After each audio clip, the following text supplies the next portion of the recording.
Welcome everybody to Astonishing Legends, and I don't know if we're going to call this our special access program, but that was an idea we had just for YouTube content, and we're lucky to have today an old dear friend of ours, just through the fires and trials and errors of a subject that was our fourth episode actually, and we didn't know how enduring this was going to be.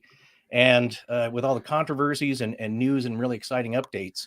But our good friend Chris Williamson is here with his latest book, Rabbit Hole, which is basically it's the culmination of all of the content from his podcast and all of his guests, almost 50 experts on the Amelia Earhart disappearance and case and her life story, along with Fred Noonan. And we're glad to have you, Chris. Welcome aboard, and great to see you back here on the show again. Listen, if of all the promo I've done for this book, and I've been fortunate and blessed to do a lot, this is the one I've been looking forward to the most. So I am honored. Thank you for having me back. I appreciate you always. And you are one of those guests. So you and Scott are one of those, make up two of those almost 50 guests we have in the book.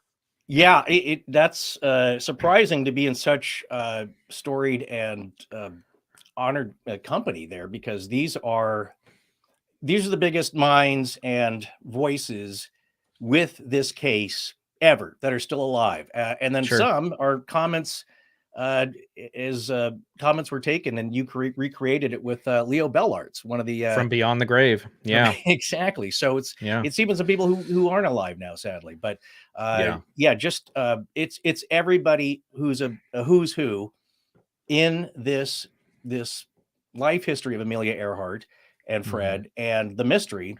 And as you always say, it's not just the mystery, it's the life and times and legacy of you could say one of America's greatest heroes.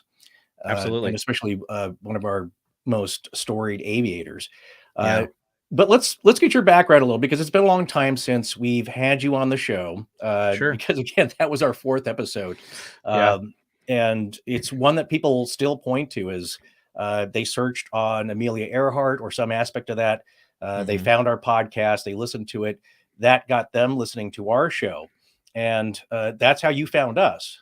Is that's correct? Yeah, that's correct. Yeah, that's absolutely right. I was listening to early podcasts, and I didn't know what this show was going to be. I'm talking about Chasing Earhart when I'm not talking about Vanished yet, but Chasing Earhart, I had no idea what it was going to be. I knew it was going to be sort of like an interview show, and I just was looking for sort of audible examples of that. Hey, how could it feel? All that. And of course I came across what you guys did, and I still maintain, I will say this publicly, we never got close. Like you guys really are, this is going to be a major ego fest all night for Forrest, but it's true. You guys really are were the gold standard for me. Well, thank you so much. Yeah. And so that's, I tried to sort of emulate, a little bit of what you guys do, but yeah, it was an interview show, and I synced up with you guys because I heard your two-parter, and I had to work with you, and the rest is history. Yeah, you reached out, and fortunately for all of us, you answered, and we answered, and it's been a long running friendship and association with this topic, but others as well, because you had let's back up and talk a little bit about. I always liked your intro story to this mystery, which was a third grade school report that you did, right? I think it was your first one ever as a young man. Yeah, that's exactly right. It was something I did in third grade. There was a history day project. My teacher at the time put all these 8x10 glossies around the room, and there was a ton of everybody you can think of that you can imagine was there, historically speaking. And I saw the Earhart photo. I didn't know who she was. It's that famous bomber jacket. If you Google her right now, with her hands on her hips and the bomber jacket, looks like it's being shot on a green screen almost, but it's a real Albert Bresnik shot. And I just was intrigued by it, and I picked her, and I just never let go. And ironically, it sort of did go away for a little bit when I got older, for several years, and then I just sort of came back to it and started quietly doing research. But yeah, I would always come back and do another history day project, another report. The ideas would get a little more complex and a little more grandiose, and yeah, it was always on my horizon. It never left, and she's still here, basically. Right. Well, yeah, exactly. She's still here with all of us, and we just had a milestone. It's the 85th anniversary of her disappearance last month, That's right. July 3rd, July 2nd. July 2nd. Yeah, Newest basically weather 30 days before. Yeah, from this date, pretty Yeah, much. Yeah. which is pretty amazing in itself. And I think a new statue has was revealed or uncovered, and is it the National Gallery? Yeah, in DC. Yeah, that's In right. DC. Exactly right. Yeah, gorgeous too. If you guys get a Yeah, chance to Google it or just search it on social media, Amelia Earhart right, statue.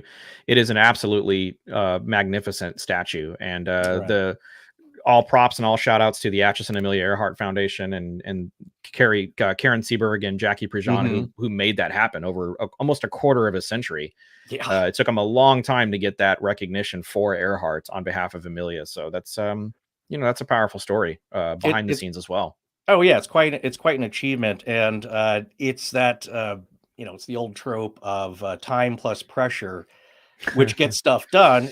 We just interviewed Professor Derek Abbott about the Somerton Man Somerton. mystery, and Yeah. he's been at that for decades. And and I was just remarking to you earlier before we got started here recording, and that's how answers to a lot of mysteries happen. Is that somebody takes an interest, they stick with it for Hmm. years and years, and often you never get any closer. But it's a fascinating journey to look for the answers and find clues here and there, and Hmm. it captures the public interest. But if nobody did that, we wouldn't have a lot of these answers. In connection to that, Professor Derek Abbott turned us on to a cryptographer who, Mm. with the help of and this is what I love too, is that the guy sounds like a genius. He's a computer programmer, but a warehouse factory worker in the Netherlands, I believe, and he's just a genius with codes. And together they developed a cryptography program, and they think they've cracked the last cipher of the Zodiac killer. Oh my God. Think how many decades ago that was, and they just didn't give up. So it's Yeah. that time and pressure applied to this, that hopefully at least if you don't get any answers here with what happened to Fred and Amelia, you might ask better questions. And with Mm. yourself, I was going to ask you, what, since the childhood days, of course, we've all had heroes that we Mm. identified with in school and have followed, and you'll read books on the side and biographies. But what kept you on this, you think, just personally? Mm. What was it about her life story and the mystery combined that kept you going with the subject? Well, I think because for every one you talked so eloquently about it, but for every case that doesn't get solved, you get every once in a while you get a Somerton Man, or you get something that That's does get true. solved. You say it in the trailer for Project Blue Angel. It would be nice every once in a while to get one that is solved, and Right. I mean, it's really that cut and dry when it Right. comes to why I stick with it. It would be nice to sort of be, not necessarily part of the team that cracks it or anything like that, but just it Mhm. would be nice to sort of be able to report on it and to be able to say, hey, this is over. Right. But this is a woman who's an icon, is folks in your chat will probably mention tonight.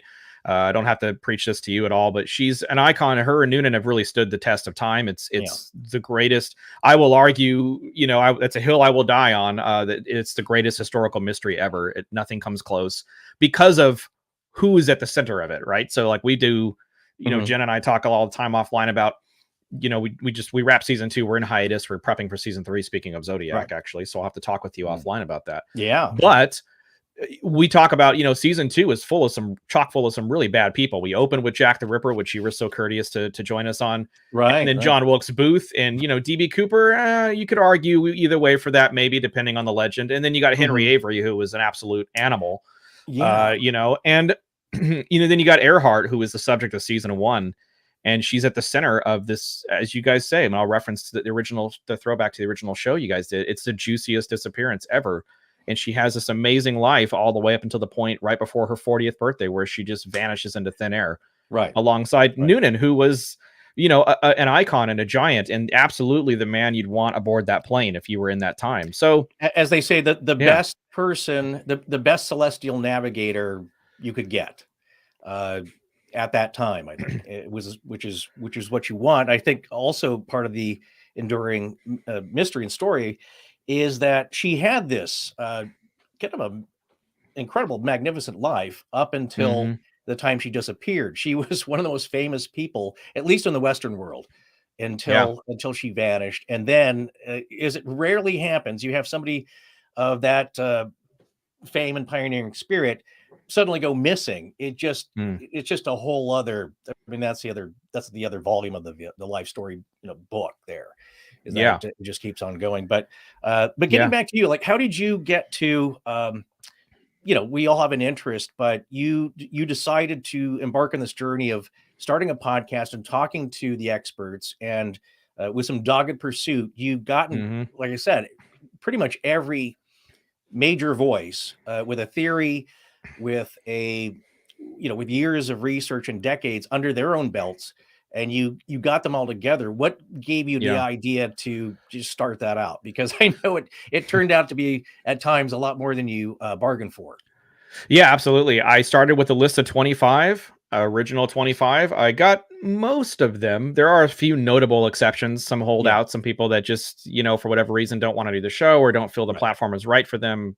Full respect for that. That's totally fine. Hmm. But yeah, I just started collecting and compiling, and that's really what it was all about is getting those original 25. And I really, Elgin Long was on that list. Mike Campbell, Rick Gillespie, Dr. Hmm. Tom King, Gary LePuc. There's a lot of people on that list. Also, Linda Finch, Ann Pellegrino. A Right. lot of really iconic people that were on that list. And I was able to sort of, I had to court, quite a few of them. It was sort of an uphill struggle because you get those people that are very open and honest and willing to come aboard and, Yeah. and discuss Earhart on a show like this. It was never meant to be a gotcha show. And I think once people Right. realize that, it was a little bit easier for them to come on. But yeah, I definitely had to court a bunch of them. I had to sort of coax them into it and convince them. You reach out to people that we've had on the project and you say, hey, we're doing an Amelia Earhart project. This is what it's about. We think you'd be a great fit. And a lot of people sort of look at you sideways because they don't realize how they fit into an Earhart project. Right. When it comes to you and Scott, you guys, it was an organic fit because you guys had covered it. So talking with you on the show and having you on our show for Chasing Earhart, and then of course for Vanish, and now in the book, and then in our panel, I'm sure you guys have probably gotten far more into Earhart than you ever cared or wanted to get into. It's such a major case. But yeah, it was just a matter of just compiling, collecting, and all of a sudden it's like this runaway thing, and it becomes this big deal. Right. And we just got more people than we can imagine that we'd ever get, and it became this huge deal project wise. Just I don't mean like it was a big media thing or anything like that, Right. but it Right. was a big just by sheer size. It was a pretty large volume, over 200 guests, over 100 Yeah. episodes, probably I don't know, hundreds of hours of content at this point. I mean, I'm Right. preaching to the choir now, but yeah. I mean, that's kind of what it ended up being. Well, that's part of the story here, or kind of I wouldn't say it's the end of the journey, but it is I guess, an epilogue of sorts, the book that you've Yeah. just released. Because as we've always said, as you went along, and we'd listen along to your episodes, just because we were at the honored to be at the uh, 22nd. I'm wearing the shirt actually. Yeah. The Amelia Annual Earhart Festival. Earhart Festival, Yeah. which turned into be it was A life altering experience it for was a life altering experience for Scott. Scott. For me, it was just to be a part of that. It was like, yeah, it was one of the biggest occasions of my life, and Mm-hmm. certainly for him in Mm. a whole other way. So it was pretty monumental for both of us. And I think at that point, though, like I said, we were listening to your episodes just to be up on the subject, because just to be Mm-hmm. on the stage with those people, you just feel like an ant among giants. And it's just like, we're not sure what we're doing here. And then we had to argue our case, which we'll get to in a little bit here, as far as when Yeah. you and I go over the theories. But yeah, it's just like you just don't even want to say anything because you're just going to sound like an idiot. So, but I I was feel going the to same say, way all the time. well, this is the thing. You were one of the most knowledgeable people about her case. So I was going to say, as we followed you along on your journey of collecting all of these statements and voices and just people on tape, it's become the podcast of record, as we always Oh, say. Certainly not to this degree, but when we do an episode, and it's hours long, many hours yeah. long, uh, and as they say in media, you've sprayed the room. You've got pretty much everything that everybody, as a good friend of mine said about crop circles and our, it's just like, I wasn't really that interested in the subject, but I got interested after hearing it. And then when I was Yeah. done with your 3-part series, it was everything I needed to know or wanted to Mhm. know Mhm. about the subject. And here, this is an incredible record here of what Yeah. you've done, because I don't think anybody else has really compiled all these disparate voices and opinions about a subject, or at least Amelia Earhart here. Mhm. And so as you've gone along, did you what was your end goal with this? Like, did you just hope to get everybody you possibly could? And Yeah, I mean, that was the original goal. That yeah. was Mark 1, you know, Mhm. as far as the list of goals. And I Right. yeah, I just wanted to get I wanted to just get this big thing out there, and I wanted to make Mhm. sure that you know, the archive sort of lived forever, so that way when Right. I was gone, or when some of these folks that we interviewed, and we have lost some folks since we even did the book, which is, it's been very jarring emotionally, you know, to Right. sort of Right. look back and say that, hey, we, you know, but you know, all the more reason for this, you know, this information and this wonderful research that all these people have done to live on forever. Yeah. So hopefully the next, you know, generation, if there is one, if we don't crack it in our lifetimes, Mhm. can come on, and the you know, the actual research doesn't die along with people who have really performed it and done all the Right. heart and soul of the work. So that's originally the goal, is just to compile and put it out. And Right. then we just sort of started challenging ourselves. Okay, well, we've got, you know, we started out with 25, now we got 40. Can we get 50? Okay, now we got, you know, can we get 75? Yeah. And it feels like just every time I was asking somebody, they were saying yes, and it was a wonderful experience. I've never told this Mhm. story publicly, Mhm. but when we were doing the panel, it was a very overly emotional experience. There was a moment where we all stood backstage, and I got to sort of speak to everybody, and I looked Right. out. I had my wife standing next to me, and I'm gonna get emotional. I'm trying not to get emotional right now. I had my wife standing next to me. My kid was in the audience, and we looked out, and I had everybody there, including you and Scott. Mhm. And you look back, and just all of a sudden, it hits you like just like you're running into a wall, and you just get all Yeah. this emotions. Like, we did this, you know, we Yeah. made this happen. And I think that's one of the proudest moments I've ever had. And like you said, it was really just an honor to share a stage with, to look down to my right and to see Yeah. everything. Because you guys being there was a representation of our work, and what we worked so hard and grinded so hard for so long on. And I Right. feel like that was a real special moment. And yeah, I mean, I remember I lost him. I lost my cool. I was very emotional, and as I Yeah. tend to get sometimes, for you folks that You were in Atchison It a couple didn't weeks ago. show. I'll tell you that. It Yeah. didn't, you were as bad as, at least on the outside, as calm and collected as anybody would I know. I've certainly had a lot of experience in production of live stage shows, and, there's a Hmm. lot that goes on, and you managed to do it. It was a lot of moving parts, and on top of all that, it's not just the technical part, it's the personalities. Sure. So let's get into, just as you've gone along and interviewed different people, of course, Yeah. um, you maybe enlighten us as to the overall structure pattern that you see to this overall story, because the way I see it personally is that you have it's like with anything, it's like with any mystery, archaeological, scientific Hmm. project or endeavor. You start to form camps of thought Hmm. and Hmm. belief, and I think what can be gleaned from your book here, that is that these things kind of coalesce into, I think you said 5 major theories? Yeah, 5 major ones, and probably dozens of other ones that will Mhm. likely come forward. Well, let's go over that, because it's all every No spoilers. logical it's every Yeah, I'm logical just kidding. combination, because it's, you have the first one, I think this is probably the main one, because, I guess it's the most, as people like to say, Occam's razor, Occam's where razor. it's Yeah. just she ran out of fuel, she crashed, and it's the crash and Hmm. sink theory. Hmm. So tell us the players behind that, and the basic idea behind that number one theory. Yeah, sure. Some of the smartest people on the face of the earth. To start with, Tom Vinson, who is you know, part of Rockwell Collins, and who runs, done a lot of work with Nauticos. Tom Right. Detweiler, who was the operations manager on Titanic. Mhm. You know, these are really Dana Timmer, who led the first deep ocean search in '99, I believe. So these are some, and then of course you have Elgin Long, and rest in peace to Elgin Long, Right. pioneers in aviation and Earhart research that were aboard, and Dave Jordan and Nauticos, and the list goes on and on. So those are some of the main names you might hear, pop up if you do some research or you watch documentaries, all that jazz.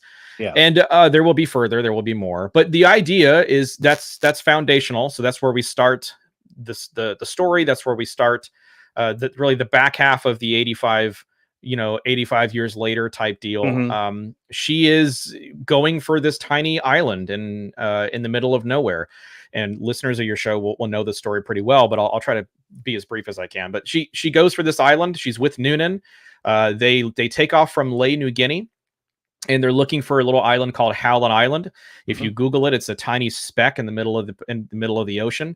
It's roughly about the halfway point between Ley, New Guinea, and Honolulu, Hawaii. So it's close. Still vast differences. I mean, huge. Yeah. If you've ever flown, anybody who's ever flown over an ocean, looked out the window. I mean, pardon my French, it's a big ass ocean. So right.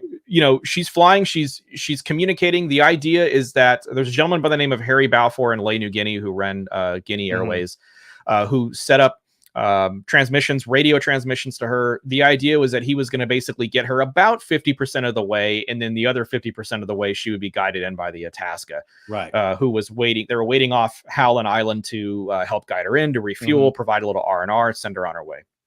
So this really just ends up potentially being a lot of little things, as Tom Detweiler says in the book, adding up to a really bad disaster. And the idea is that they hit unanticipated headwinds. They end up burning a lot more fuel. The flight is a lot rougher than they thought it would be. And potentially, if Noonan is off by even a millimeter, it puts you way off of Howland Island, because the island's so small. Right. And it's during this time that she says all of her famous last lines, or her famous final lines. We must be on you, but cannot see you. Gas is running low. Right. We're on the line 157337, all that stuff. So there's probably a dozen famous lines. And her last word that she ever speaks officially, and I'll say that in air quotes, is the word wait, which is ironic. And it's also the last page of the book is just the word wait, because I feel like that was a very powerful word. We're still waiting, all these years to find out what happened to them. And so, basically they fall short of their intended destination, which was Howland Island. Puts them roughly around between 100 and 200 miles out from the island. We know that because that's what Amelia Earhart was saying, about 200 miles out, about 100 miles out. But we don't know really in what direction. A lot of really smart people, smarter than me, have taken really good educated guesses. And they've done some major deep ocean searches, and there will be more of those for sure. I'm certain of that. And everybody so far has struck out. So nobody's found it. You're looking for, just to give you people that are watching this and listening to this a little bit of an idea. Obviously, you're looking for a 39.5-foot airplane with a 55-foot wingspan in the area that's the size of Texas, roughly. Yeah. So that's basically where you're looking for this plane, and it's about $3 to $4 million a day. If you're doing a major ocean search. So right.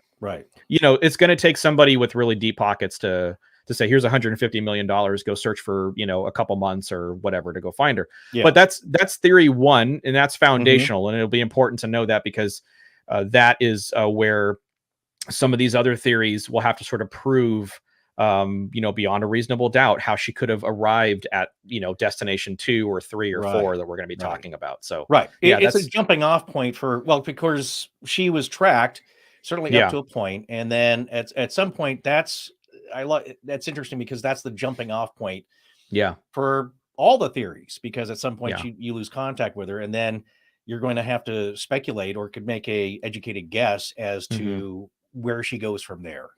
So so you would say is that the most popular theory, you think, overall?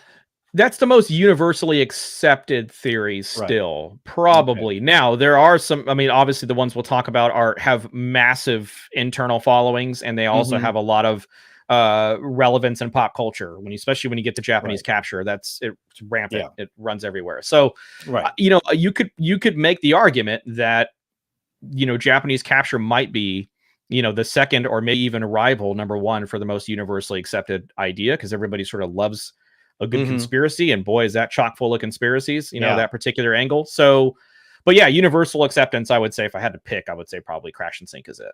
Okay. And what would you say then comes in a second? So it's tough. Let's do it mileage wise, because I think Okay. it's a little easier that way. So when I explain these now, it's typically based off of mileage, and this is all credit to Jen, who really hammered this home in season 1 of the show. So if you look at what's known as Castaway, which we'll pick as number 2, that is also known as Nicki Mororo, the Nicki Mororo hypothesis, all that jazz. That puts her roughly about 400 miles away from the basically home base, which is Howland Island. That's like the destination. Right. So the idea there is that she can't find Howland. Her and Noonan can't find Howland. They come across Nicki Mororo, Gardner at the time. It was recent. Well, it was changed a while back, but originally it was called Gardner. And they noticed that, hey, it happens to be low tide. They can probably see much more of the coral atoll there. And they notice it's landable. It's better than the ocean. Right. So she puts the plane down on that atoll. It's a very rough, rugged atoll. So we don't know what condition the plane would have been put down in, if it was more of a crash landing or not. We don't know what happened to Noonan in this situation. We don't know if he, hurt himself on landing and never made it out of the plane. We don't know a whole lot about this particular theory, but what we do know, and what really is a feather in Tiger's cap, the International Group for Historic Aircraft Recovery, which you mentioned on your show, and we covered, of course, certainly on ours, is that they send radio distress calls, what's called the post-loss radio signals, for about 5 days after she lands. Right. And it happens to sort of, if you look at the research, it happens to sort of coincide with low tide and high tide. She can't run the engine when it's underwater. So she waits for low tide and the water to dissipate. So she fires up the engine, sends as many radio distress calls as she can. High tide hits, she stops. And she does this for a period of 4 or 5 days. Right. And it's picked up all over the world, including by a lot of people that end up being, that are fakers, basically, they're just saying they picked up. That was another interesting. Yeah, that was another interesting aspect, is that with anything like this, you have human behaviors so funny and strange. You have a lot of copycats. You want people who want to be part of this, or just maybe a kind of a twisted sense of belonging or sense of humor, is that they're creating some fake broadcasts.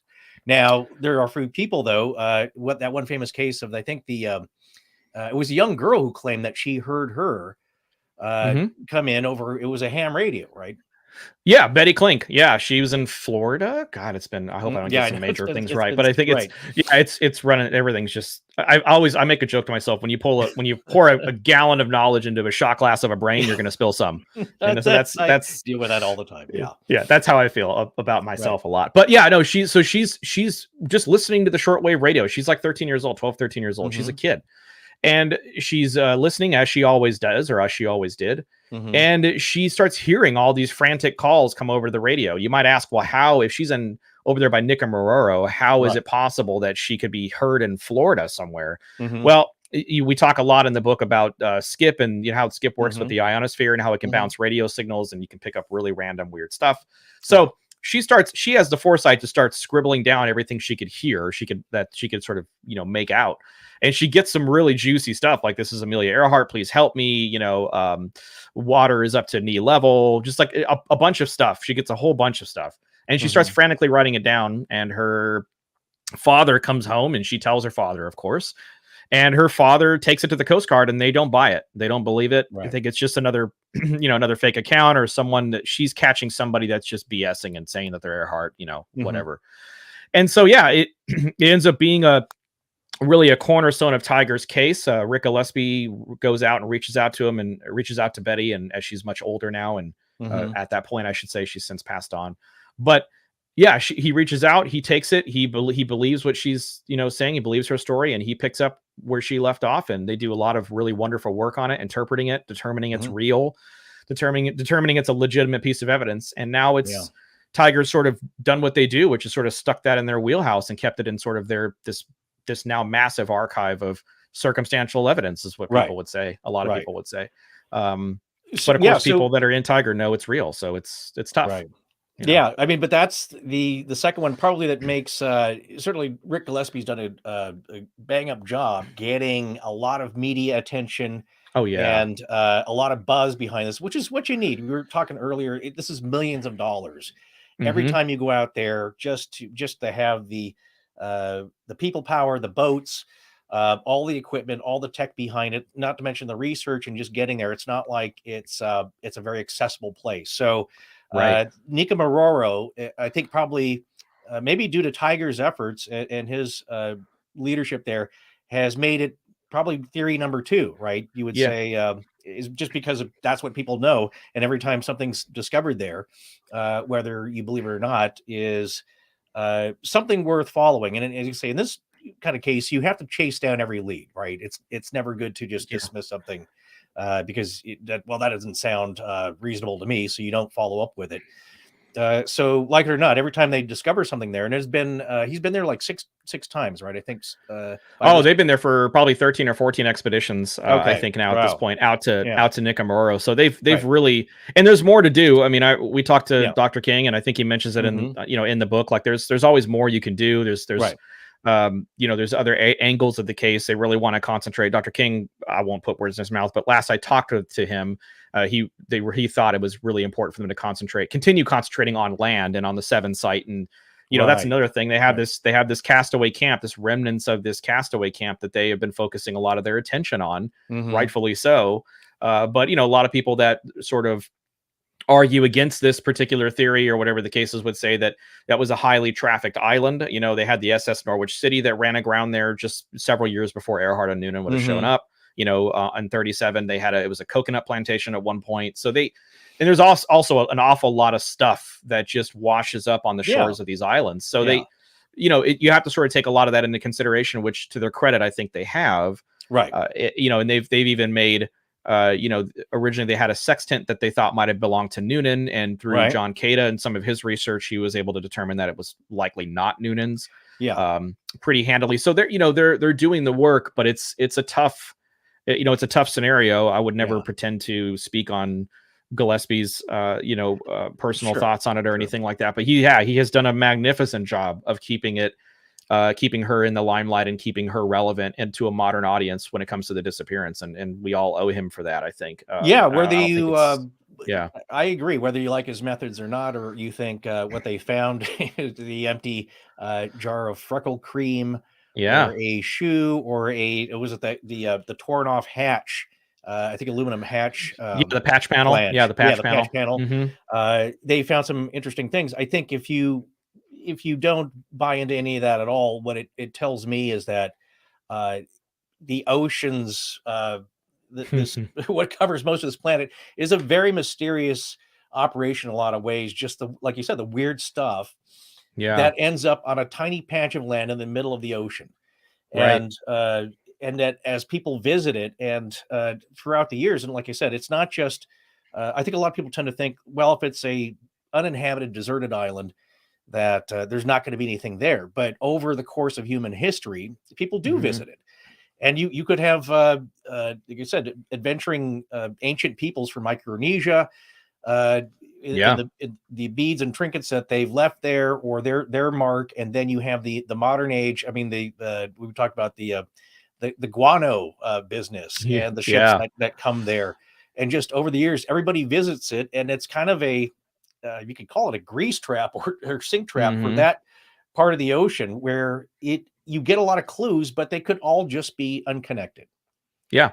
Yeah, absolutely. Right. Is it, and really a lot of this has a lot to do with, fuel, which we won't get into because I know that Hmm. that's a lot of technical stuff that, frankly bores a lot of people. Yeah. It's numbers and math. And if you're really into that, that's Right. great. But we do really get deep into that in the original season 1 of the show. And then of course Yeah. now in the book, we talk a lot about that. And that really begs the question for all of the theories that we'll talk about, including Castaway, which we just chatted about, and then Hmm. now going forward to moving next to Japanese capture, and then Tabuka, especially. There's a line that she says, gas is running low. We must be Right. on you, Right. but cannot see you. But gas is running low. So the question that you have to ask yourself is, what does that statement mean to Amelia Earhart specifically? Yeah. If you're driving your car and when do you say to yourself gas is running low? Do you write it to E? Do you Yeah. is it a quarter tank? Is it half a tank that you have to, we don't know. There's a lot of speculation that the Electra was down to the last 97 gallons of fuel, or roughly, or something like Right. that, Right. which seems like a lot, but for a plane like that, it's really not. And so if you're down to your last bit of fuel and you're in the middle of the ocean, you can't see any islands as far as you can see. What do you do? Do you put the plane on the ocean, on the really on the top of the ocean, on the waves, and try to float indefinitely? I believe that might be what she attempted to do. She talks about dropping to 1,000 feet or flying at 1,000 feet. The only thing I can think of is that she was trying to do something called a pancake landing, which was to put the plane down as gingerly as she could, so that way it could float and they could maybe hold out for rescue, especially with the empty fuel tanks. That would make it float, more. Well, there you go. Captain Sully Sullenberger, trying to get to Teterboro. There you go. He was able to do it, and you got to realize every plane is different. Of course, he's flying a large jet with 2 huge scoops. Ready to catch a bunch of water, and it, it was he did it, which I think to a lot of people's amazement, but he kept it afloat long enough for people to escape. So in that case, I always think I place my feelings into what these famous people must have been feeling in times of crisis. And I think from knowing as much about Amelia as I do, you would never see her sweat, as they say. I think she would probably kept her cool, but like, what's going on inside her mind? Like, this is not looking good. This is, she's worried. That worry. And it's not just, I think with her, it's not a reckless, I think, abandon with her own safety and life. But she was very confident, and she was fearless in a lot of ways. But she's now got Fred on board, and I think you maybe disagree or agree with me in that. I think that's another consideration. It's like, I got this guy into this, and we're gonna have to get out of it, and she's gonna have to do her best. So, so that kind of wraps up theory number 2, in that they tried to get to a patch of dry land. Nicki is a possible choice. I don't know if it's the most likely, but it's somewhere where she could at least get close, and then they have a fighting chance, right? To get to dry land. Yeah, you're on land at that point. So if you're on land, at least you're not going to drown. Right. It really buys you a little bit more time, and you could sort of get your bearings and try to, if you get lucky with all it takes is one of those radio signals to get lucky. So if you're sending them as long as you can until either the high tide takes the plane over the over the top or over the rocks, or you run out of gas, whatever the case is, you at least buy yourself a little more time. And that's what she did. So that's a very basically a truncated version of theory 2. But that's basically it. It's that she ended up on an island and was there all alone for who knows, and she died probably a pretty terrible, sad death, if that's the case. That's another that's another aspect of it, is that you do make it to dry land, and now so that buoys your hope, pun intended, but you're going to have a long, slow, uncomfortable demise. Alone, which is kind of the theme for this case when you think about it. She and a lot of these theories we'll talk about tonight, she ends up alone. And she dies alone, and that's sad. Exactly. So moving on to, what would you say is the 3rd most popular theory? Right behind you. So 3 is Japanese capture. This now takes her 800 miles away. Right. So we're now doubling. I'm sorry, don't mean to interrupt. I would think Japanese capture would be the unwelcome guest. Trailing it at theory 5 or 6. But you're saying really there's enough people behind the idea of Japanese capture that it comes right after 1 or 2. Yeah, no, it's hot. It really could surpass on any given day. It can sort of surpass Castaway and be right up with Crash and Sink. I mean, these sort of fluctuate, and I think this is a case that you'll certainly see that the pendulum swings, and all of a sudden, one theory is sort of the hot one. We experienced that with Buka. Together, we experienced sort of that unfolding with Buka, and then you see, Castaway gets back, and it kind of, it's a give and take. But no, Japanese capture is definitely up there. Probably more books written about Japanese capture than any other theory, I would say, for the most part. And you've got, that was really what started the whole idea for Vanished when I talked with Jen offline. Oh, that's She had no, interesting. Yeah. yeah, she had no idea. Sort of, I reached out to her, and I think she was, if you talk to her, she'll probably tell you that she was sort of perplexed by, I don't really know anything about Amelia Earhart. I don't know what you're calling on me for. But I think, I just asked her a question. I said, hey, if this was a modern day jury trial case and I had 200 eyewitnesses to a major crime, is that a slam dunk, or do you have some wiggle room to where you can work yourself in there and sort of, cause reasonable doubt? And that was the question. And we started talking about that offline, and then we started talking about what that might look like and what that might present like. But Japanese Captures got this huge amount of eyewitness testimony from not only the locals, the Marshallese, the Saipanese, the people that were there, but you've also got the U.S. military in the aftermath of World War II. You've got people all the way up to like Admiral Chester Nimitz and Alexander Vandegrift and all these really, really stellar, iconic military figures that all say that Amelia Earhart and Fred Noonan were indeed in Japanese custody for a time. And again, this theory sort of walks a lot of different ways, but there's a couple of different ways that they meet their end here. And then there's a spin-off of that particular theory that ties into a whole nother theory that's really interesting. Sort of like a choose your own adventure, kind of thing.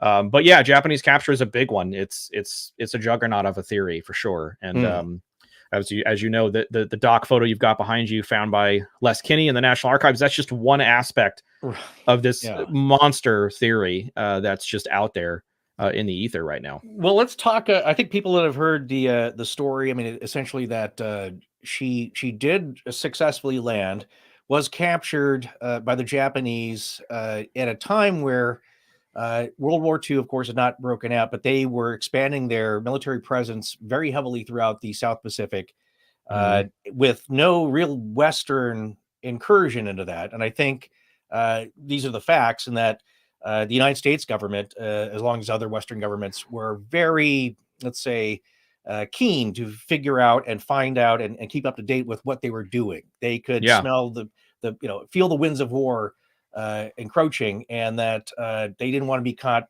off guard, which they were, of course, at Pearl Harbor, but they were keeping tabs on this, and that might be a reason why she was in the area, or just a side trip, or there was another mission made to look like hers that was following the same route. Therefore, you have some logical and explainable cover.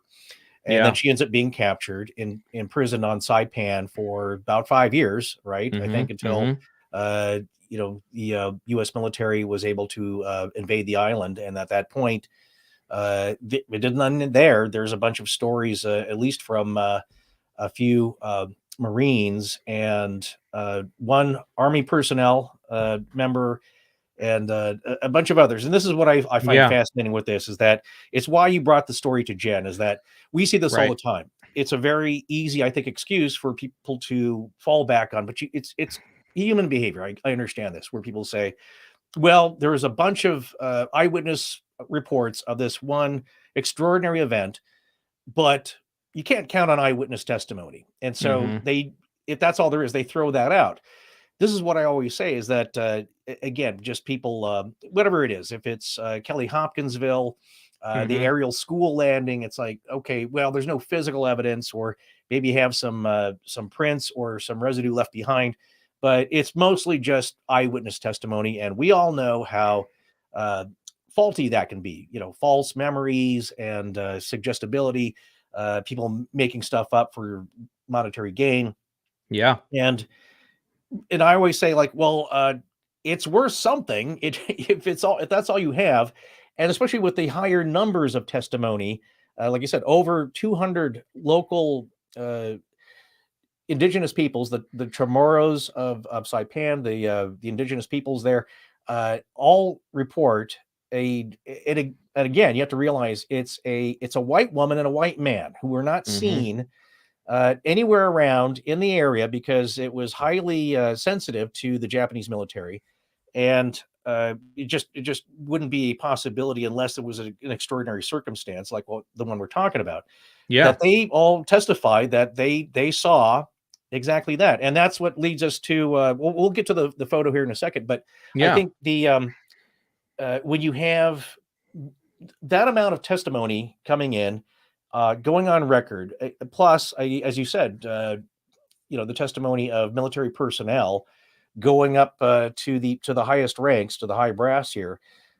People are still willing to say that it doesn't mean anything. But when you present it to Jen, what was like I said, it's still allowable in a court of law. So, what was her take on the amount of testimony and the view of the law from that position, which was the basically the premise for Vanished is that you really interesting to take these cases from a legal standpoint. So what was her position on this? Yeah, I mean, it might be different now. I don't know. I wouldn't really speak for her, but I know that she was very, intrigued by it once I sort of, talked to her about the whole premise of the show and sort of the idea of maybe taking this to a trial by jury format and kind of going that route. But I think she, her position was she wanted to take the rules of law as they were and try to integrate them into a historical cold case like this. Obviously, we're not, no one's going to jail here. This isn't, no one's losing their life here at this point. I mean, if they did lose their lives in Japanese custody, I think that's something that would have to be honored. Of course, we can get to that in a little bit, but I think she just really, her position was really just applying the rules of evidence and the rules of law, as much as she could to this case, and trying to be very fair about everything, trying to, I brought her in to sort of look at this and as someone who doesn't have an iron in the fire and just do what she normally does. Just, cross-examine these folks and, let me, take your best, run at them, because I feel like, that needs to be done. It was sort of an injection of this, like, sort of this new approach to it. And I think she did it well, but her position has always been, I think, I could safely say that, just follow basically, the rules of evidence, the rules of law, and wherever the chips, fall where they may, basically, wherever they lie, how these people do during a cross-examination or under a little bit of friendly pressure, how they stand up to that is going to really tell the story. And I think in the original show, it certainly did. It told the story for multiple theories. Some of them looked really great, some of them not so much in certain areas, but I think the reader, the listener, the audience, if you're sitting in a jury, that's the kind of stuff you need to hear, because a lot of people will sit and tout, why their theory is so great. But, if they're put up to a little bit of cross-examination or a little bit of friendly pressure, sometimes, that might fall apart a little bit. Sometimes you might see sort of the cracks in that particular theory, or, her job is to sort of do what she normally does and just poke holes. I've said this so many times, but it's true. Poke holes in everything I'm trying to put forward. So I'm advocating on behalf of these folks. I'm advocating and pushing for Japanese capture, for Castaway and all that stuff. And she needs to take my witnesses and my experts and basically say, okay, well, we get all that, but what about this? Or can you explain that? And there's some really great, fantastic exchanges in the original show and in season 1 and in the book. And of course in season 2 as well. But especially with this, I mean, she came into this cold. I mean, really, she acclimated as she was going, and she knocked it out of the park. Yeah. Frankly. No, that's exactly what you want. I think that is that objective viewpoint, because what we've noticed as well in that the human nature part of this is that you have been dealing with a lot of experts on this case who have spent decades, large portions of their life, tracking down a theory that they believe is the right one, and spending all that time and energy and their own personal finances to hunt this down. And it's really hard to then accept something else that comes up that challenges that, because like, no, I put all my chips into this theory. We have to go that way. And it's, like I said, it gets pretty contentious, let's say. There's a lot of dust ups. Now that leads me to the next thing I'd like you kind of to go over, which was I think probably the latest and last, and this is a couple years ago now, of course. Controversy that came up, which is this photo. Who is that lady? Is that a woman? Is that a person with white skin? A man, wearing a white shirt.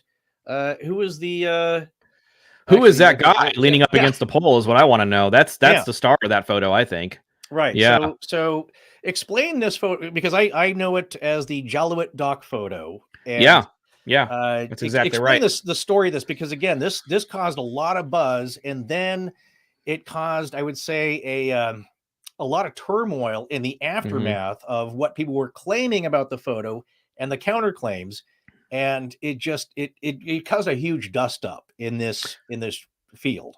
Yeah, and I remember we had a group text going, if I remember correctly, during this was back in 2017. So this all starts with a documentary called Amelia Earhart: The Lost Evidence, and it's a documentary produced by the History Channel and Morningstar Entertainment, and they put this, they started sort of hyping this whole photo and this whole doc. And I had talked to some of the folks that were involved in it off the record prior to the doc coming out, and there was NDAs in place and they couldn't come on our show until the doc had aired and everything. And of course, to their credit, they all did come on the show after.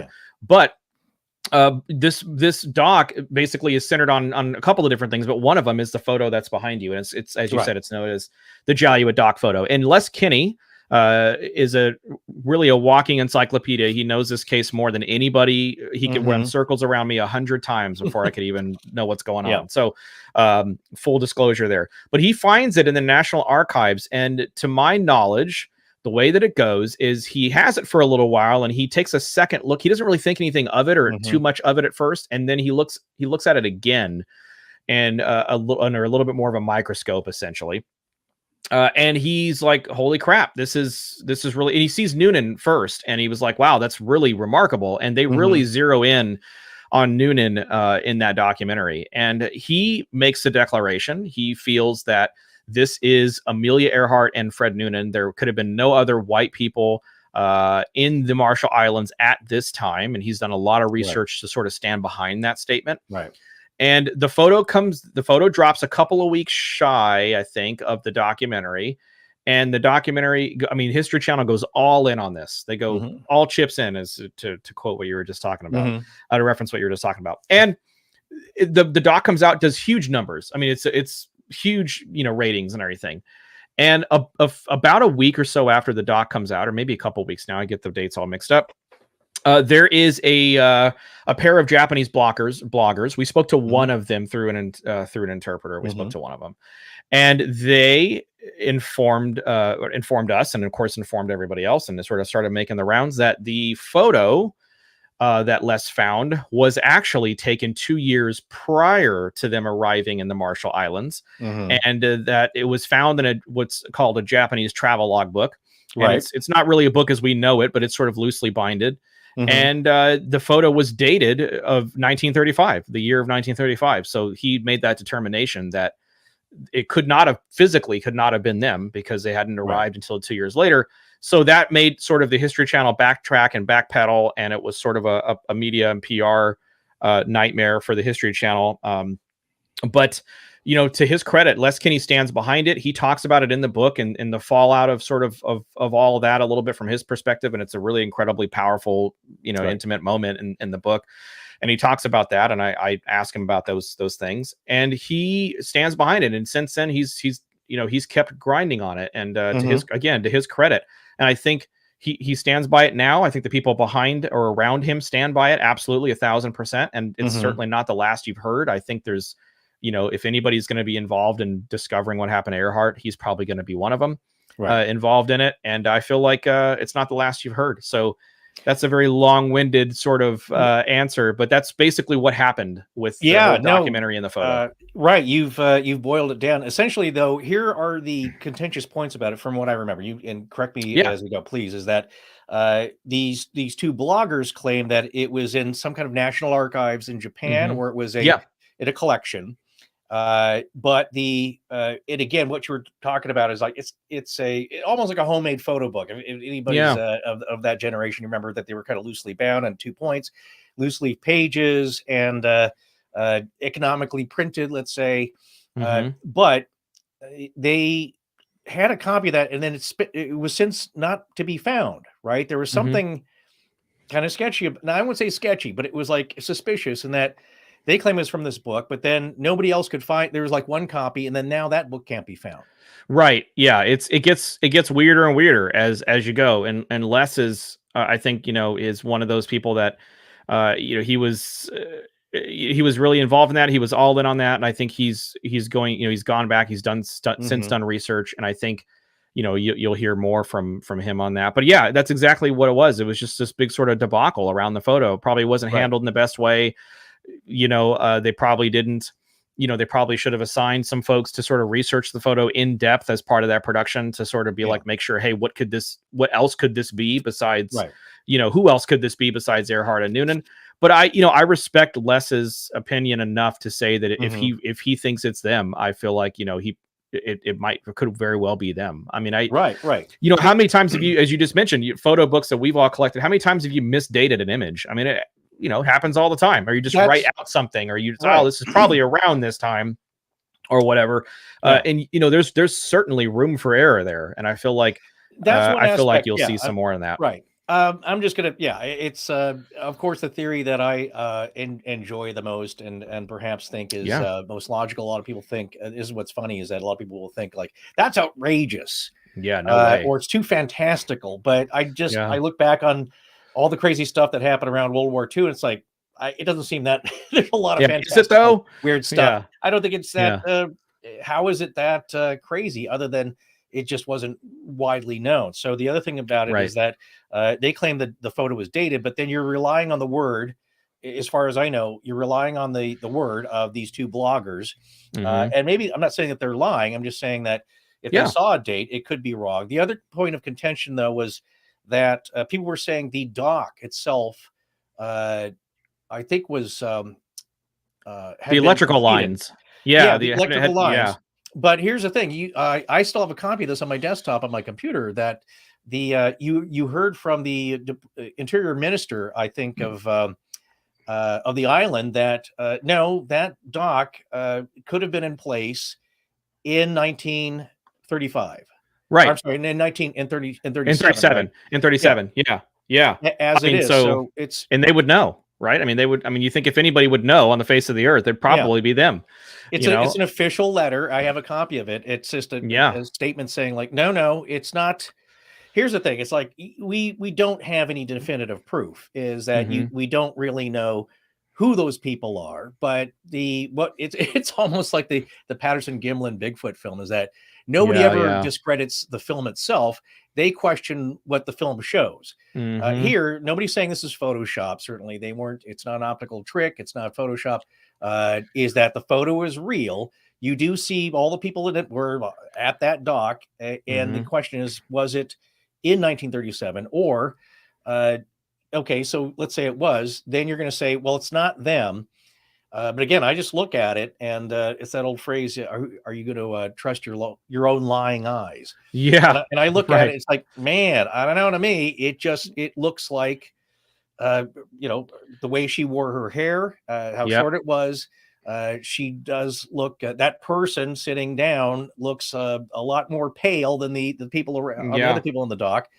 And that guy looks a little like Fred. So that's, and again, I can't say, I'm certainly not an expert on it, but this is how I view a lot of our mysteries is that I just, it's still on the table for me as being a possibility. So absolutely. She wore those white shirts a lot. Fred Noonan. I mean, you got that sort of that widow's peak on Noonan. I mean, for people who are watching and listening to this and the replay or live, if you can Google the image that's behind Forrest right now, and you can Google some pretty decent resolution versions of the image online, and you can look at you can look at Noonan. You can blow up to where you can see Noonan, and they've even got comparisons of Noonan. Right. That's it's one of those situations, and I love what reading some of the comments Elizabeth is saying. It's interesting how people latch onto one theory.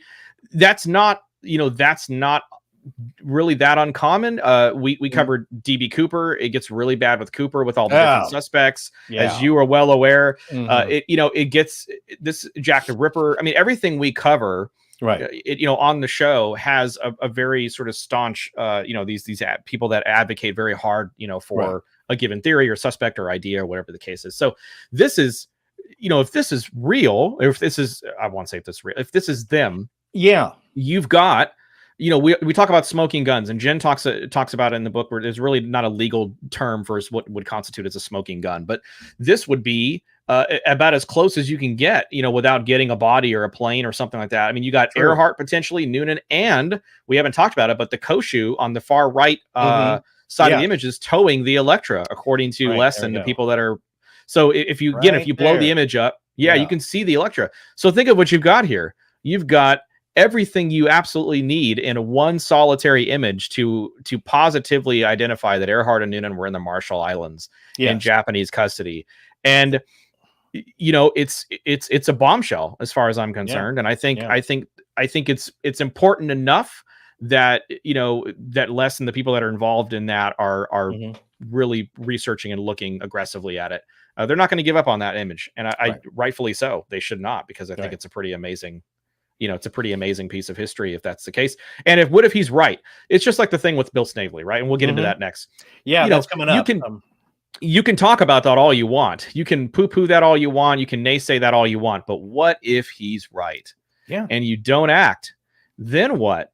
You know, then it becomes this big thing, you know, and we have Nicholas Augusta, who's in our group and who's also in the book alongside you guys, is in the chat now. And Nicholas is a big staunch advocate, of course, of Crash and Sink, and helped us with our Hawaii episode when we talked about the ground loop incident. So thanks, Nick, for joining, and thanks for Angie for joining too. Yeah, we're going to get to a lot of people's questions here if you have any. After we basically wrap up the remaining theories here, I think after Japanese capture, again, the most recent thing that we've been involved with is Bill Snavely and his Buddha theory. But what's after Japanese capture? What's another one that people often go to in let's say the group of the most popular 5 theories?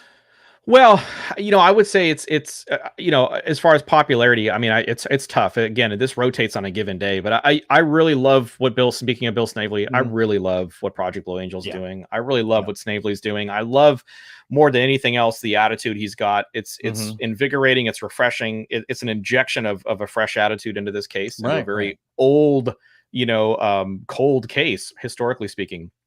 And that is really where we'll go next. But now that takes some roughly 1,700 miles away from Howland Island, which is basically, you know, the ground zero, essentially, is what we're going to call it. So yeah, that takes them very far away. This is also known as the turnaround and go back theory. This has a lot to do with flight radius and how far can you go on half a tank of gas. And really, what I like about this theory is that it you know, Bill talks about Earhart and Noonan being very smart people, very intelligent pilots and navigators, and sort of, you know, they weren't stupid. They knew what they were doing, and they would have had the foresight and the wherewithal to know, hey, we're probably not going to make this. If you're in a flight in a situation like that, you know, and you need to turn around because you're not going to make it, and you're just going deeper out into the ocean, you're probably going to turn around. You're probably not going to chance it. This theory sort of has a really interesting scenario and a really interesting ending, because Snavely has got an actual body. That's what I call it. He's got a Lockheed Electra 10E potentially. It could be something else entirely, but we know it's for sure a plane. We know it's non-military in origin. We know it's from the original dives from the locals and the people that talked to Bill originally. We know it's a 55-foot wingspan, roughly 39 and a half feet long. It's kind of tough to tell, but it's pretty close. And it's according to some of the locals there that dove on it, it's got some really interesting special characteristics that were visible a long time ago. But since then, that plane has been wrapped in this coffin of coral, 3 to 4 feet thick around it. And Bill Snavely has put out, you know, for the record, he's put out hundreds of thousands of dollars of his own money out of his own pocket to fund a couple of expeditions. But even you think that's a lot of money, it's not. You know, and so he's had some folks go out there and try to determine if that's actually her plane. And he believes that he's got the time, distance, and fuel all correct. It's consistent with the plane she flew. It's on an area that was never been searched. It just starts to make a lot of sense when it comes to, hey, you need to get out there and look at this plane, look at this wreckage, and rule this out. I've said this multiple times. It's the elephant in the room. You've got to deal with this so you can rule this out. Because then if you can rule out Buka, then now you're down to 4. And then you can go through, you know, you can go and even knock out a couple of these other ones, these sub theories like Tom Maxwell's Arona theory. You can knock that out pretty quick, and now you're down another theory. And you keep, you know, my position is always stop trying to prove one theory. Now what you do is you start to eliminate theories until the most probable idea is what's left. And you've done a lot of the work along the way as you've sort of walked backwards and eliminated theories. This happens all the time. This is how you do it. You know, whatever remains. That's what you do. And you just mentioned a curious thing. That there's 2 things that I really like about Bill Snavely's theory is that one is that he's one of the few, I think, that have tracked her path from the final to backwards, right? He didn't start off where she did. It's like, where do we last see her? And then start to track backwards, which gives you a lot of insight that a lot of people with the traditional route of following her as she started on her journey to where she ended may not have seen. It's like, that's thinking outside the box to me. Secondly, it's the only theory with a plane, as far as I know. Right. Makes sense to me. Except for Arona, in that just briefly mention or explain what the Arona theory is, that from a satellite photograph, they believe there's a plane underwater that's off of Arona Island. Yeah, Arona Lagoon. It's like in a lagoon, basically, and it's not the first time that satellite imagery has been used to help some folks speculate on what they might, a theory, or to expand on a theory. There's a couple of theories that incorporate satellite imagery into it, and a lot of those theories sort of get shunned and sort of get just kind of pushed off to the side as not legitimate. Look, 85 years, everybody struck out. Why not at this point? Let's start looking at some of this stuff. Let's start eliminating some of these theories. Right. And what you have left is must be the truth, right? I mean, so that's kind of, or a variation of the truth. You might even have a couple of theories that have a piece. Yeah, it always makes sense. It's the logical approach, is that you rule out. And here's the thing: don't forget it. But we can set it aside, the things that we can rule out as not really working out to logic. But it's always look at it as you're looking for your keys. And it's like, well, it's not on the table, or it's not on the couch. Didn't fall in my pocket. And so you kind of rule that out. But here's the thing. It still may be under a pillow, right? Yeah. So you always have to keep it as part of the equation, but you can focus your attention elsewhere. And then if those strike out, you come back. But yeah, I think it's the logical approach. But okay, so out of the 5 theories here, is there any one that between those that we haven't talked about that you want to mention before we get to listeners' questions? So there's another. We touched on it back with Japanese capture. I sort of teased it a little bit. There's an alternate version of Japanese capture, I would say. I would classify it as. And it's, again, like a choose your own adventure. The only difference between this one is A, she lives, or B, she dies in Japanese custody. And the idea behind this is it's the repatriation idea. The idea that she was actually, as you mentioned, after World War II, maybe, we don't know exactly when, but she was repatriated to the United States.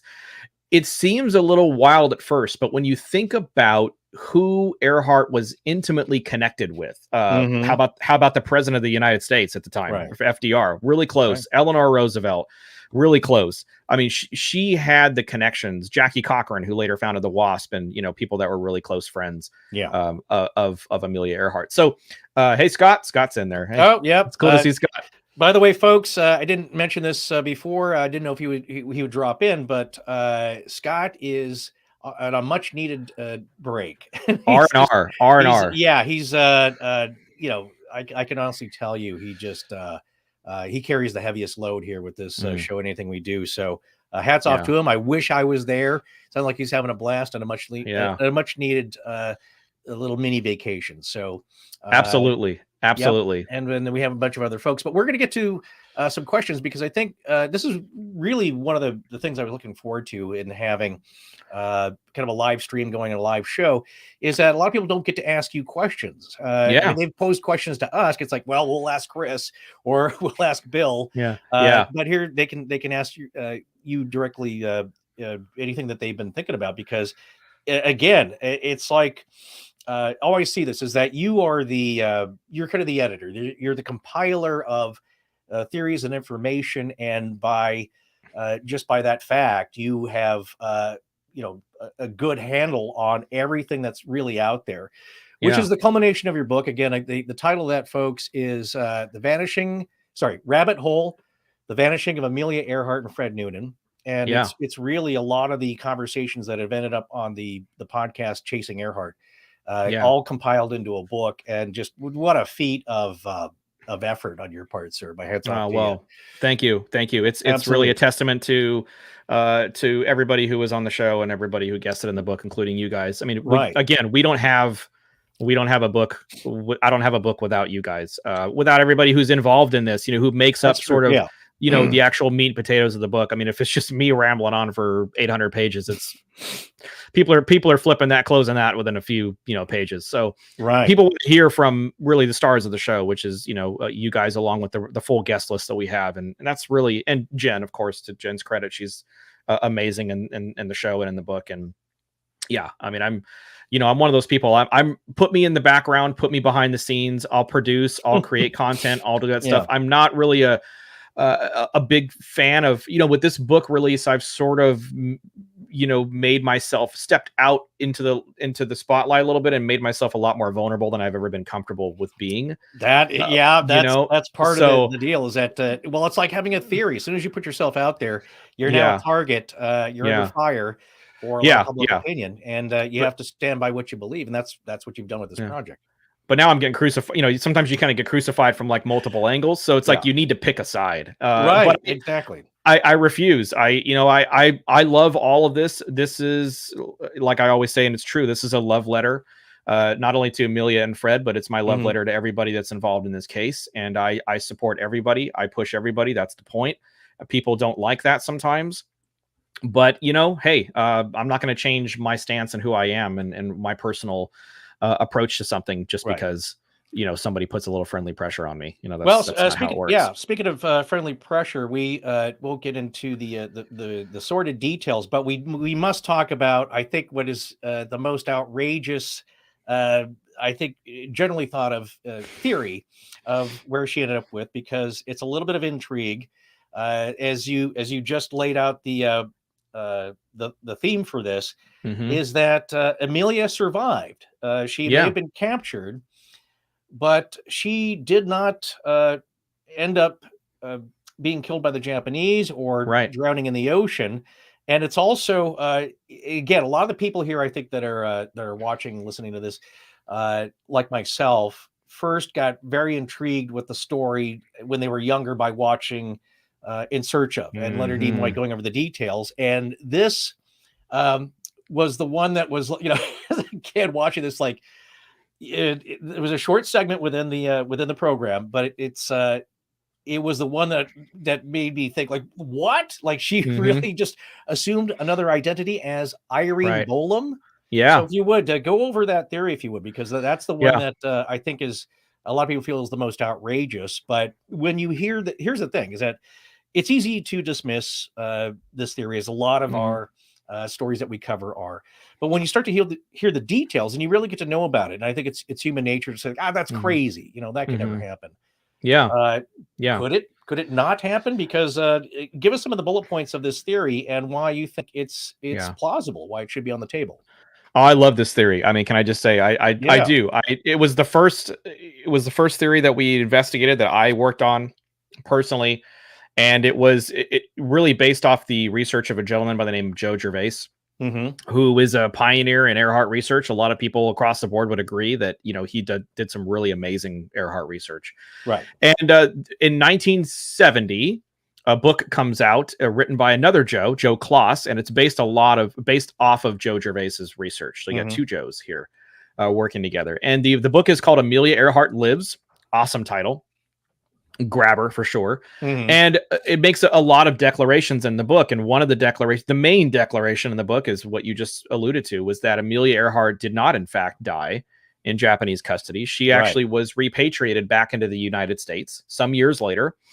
And she ended up becoming really the earliest participant in what would be known as the Witness Protection Program. Before it had a name, before it had a structure. This is in the early days. And she was brought back, but under the idea that, hey, if you come back, this is after she's declared dead. She's declared dead in absentia January 5th of 39. So she gets brought back to the U.S. sometime after this, and really under the agreement that you cannot reach out to anybody that you ever knew previously. You know, that basically, for all intents and purposes, Amelia Earhart is dead. You know, enter Irene Bolam. And this is why we originally, when we did the show, that's why we called it that, was, you know, this new woman just kind of comes out of the blue. And Joe sees her at this gathering for retired pilots, and he just instantly knows it's Amelia Earhart. He had been studying her for a long time, and really eventually, as soon as he saw her, he started drilling down. Immediately starts drilling down and going into this woman's life. And there's this big, McGraw-Hill publishes this book, Amelia Earhart Lives. So it's a massive publisher. They go real hard, just like the History Channel did with Lost Evidence years later. Right. And she gets pissed and she decides to take action and sues.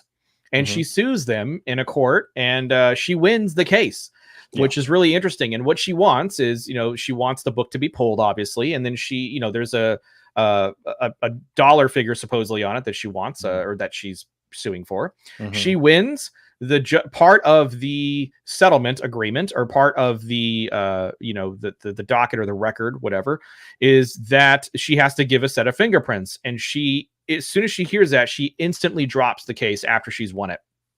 And she doesn't want her prints to be given. You would think. Now, Jen talks about this in the book, and I agree 1,000%. Does that mean that she's Amelia Earhart? Absolutely not. No. Absolutely not. But does it mean that maybe she just was a private citizen who valued her privacy immensely and didn't want it to be known? We know that she was married to a retired former MI6 agent by the name of Guy Bolam. It might have tied into something with that, international relations, or who knows why.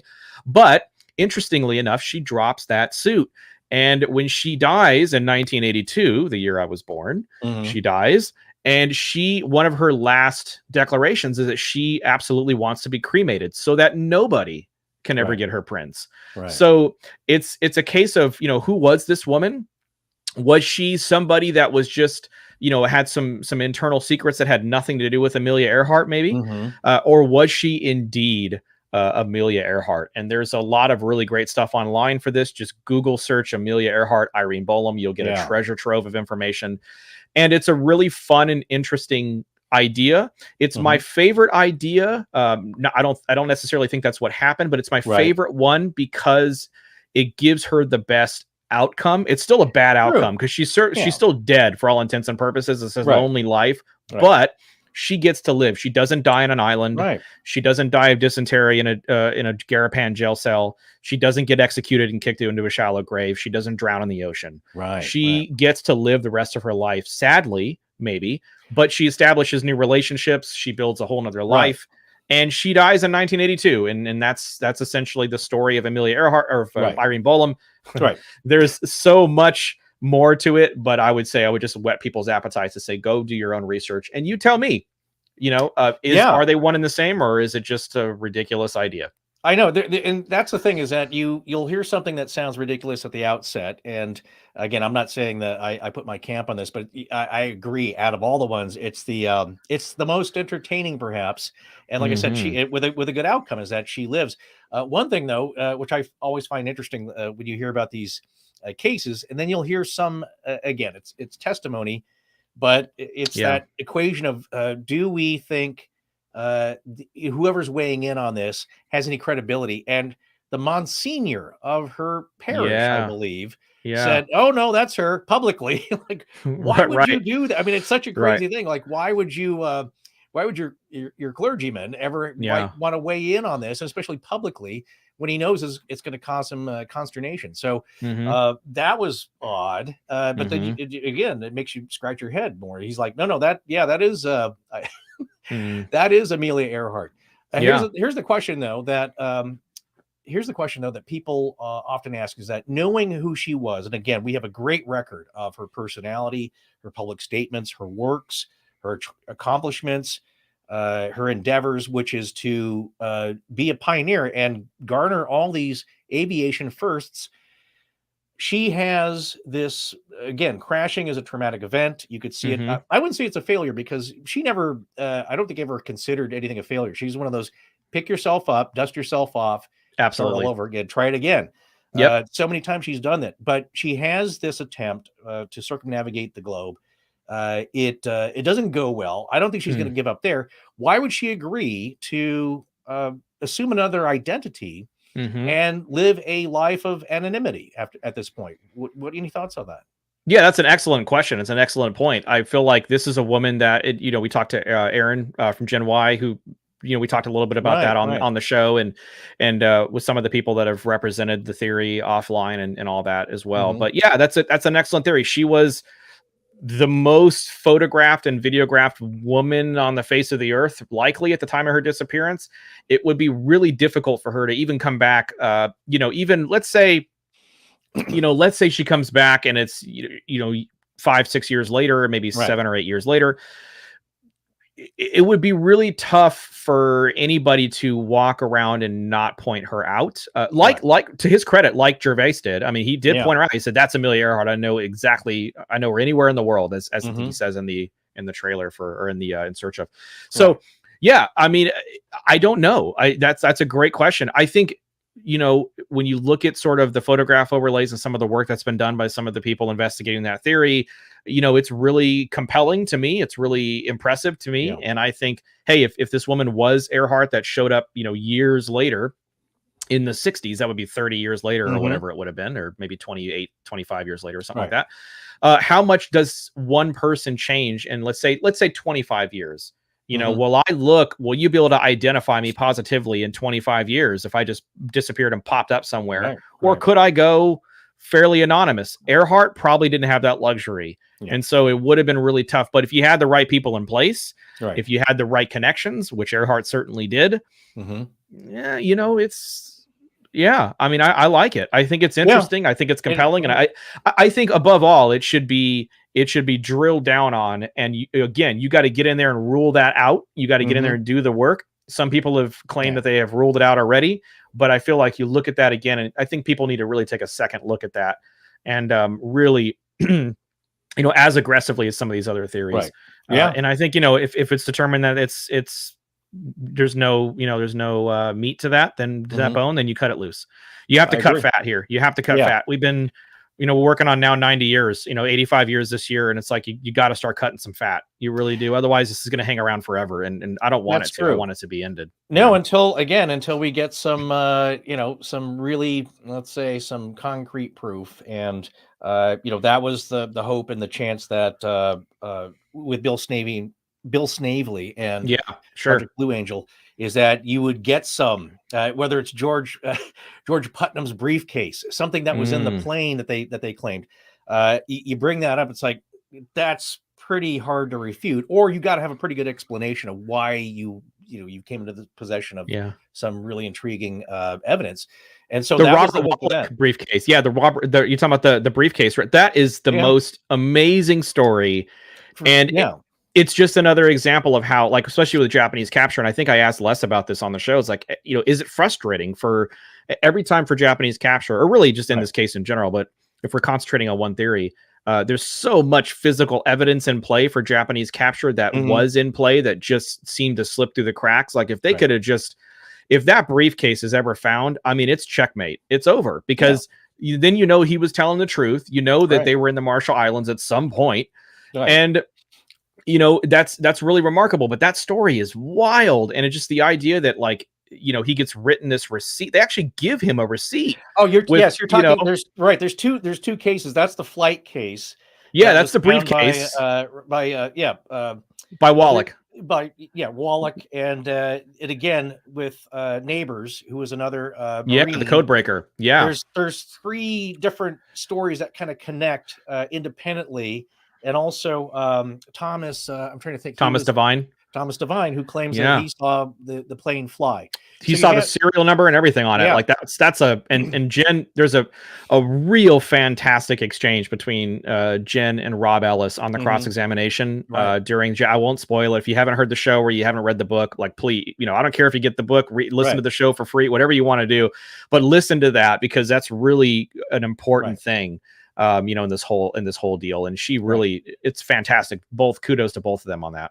Yeah, there's one I was talking about. Buka, though, is that the original the islanders that dove on the plane and said, I think at some point they thought they saw a file case, what would be like a leather file case that had the initials on it, GP, which would stand theoretically for George Putnam. Right. And then she traveled with a lot of promotional materials wherever she went, because she was, of course, always hanging out at every stop. So and her passports and all that. Yeah, it's another intriguing piece of the puzzle here. But well, that's pretty fascinating. Let's take some questions from our viewers here. If it's okay, I do want to start with Nick's question. Right, it's the most current one on the bottom of at least on StreamYard. Go ahead. We're going to put that up. Regardless, or no, I'm sorry, not regardless. regarding Noonan's briefcase, Snavely is actually working on the idea of maybe retrieving Noonan's materials, his flight maps, his stuff that he had in the back. I mean, if it's paper, it's going to be shot. But I mean, you know, especially in that environment. But Bill has actually talked a lot off the record about trying to find or retrieve Noonan's equipment and Noonan's materials from the back of that plane, if that's actually the plane in Buka. So there has been some work and some effort to recover Noonan's information. And, you know, again, Castaway referred to, you know, the possible sextant that they determined was not actually Noonan's. So Noonan does have a lot of stuff sort of in the fray. It's just maybe not as publicly known because they're working on it in the background. But that's the answer to that case, to that question. Okay. Yeah. Let's scroll up here to, let's see here. Drew says, see mine up the stream. Okay. Let's go back. Drew was talking about your podcast is Vanished, which deals not just with Amelia Earhart, but a lot of great mystery cases. One of the most intriguing to me was Lincoln's assassination and John Wilkes Booth. And that there's a lot of dangling questions about that one. Yeah, absolutely. Yeah. John Wilkes Booth, boy, I get in trouble. I can't even speak of that because Jen and Dave are going to jump down my throat. That was a great case we covered. I love that. Right. Okay. So we're trying to find Drew's question. Drew, drop it again. If it's, it might be kind of hard to scroll up if there's a lot here. Okay. Let's see here. One thing we haven't talked about, and Nicholas did mention this up a little ways, is Leo Bellart's and his writing down of the signal strength 5, the S5.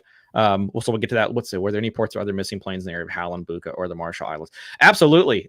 There's lots of activity. World War II planes, things like that. There's a lot of downed wreckage probably in the Pacific theater. You know, in and around those islands, probably all over the place. You could have, you know, potentially hundreds of planes. So yeah, that's absolutely. And Bill does acknowledge that. Hey, you know, we don't know if this is. You know, this could be something else, but he really did try to work on the idea of ruling out this being a military aircraft.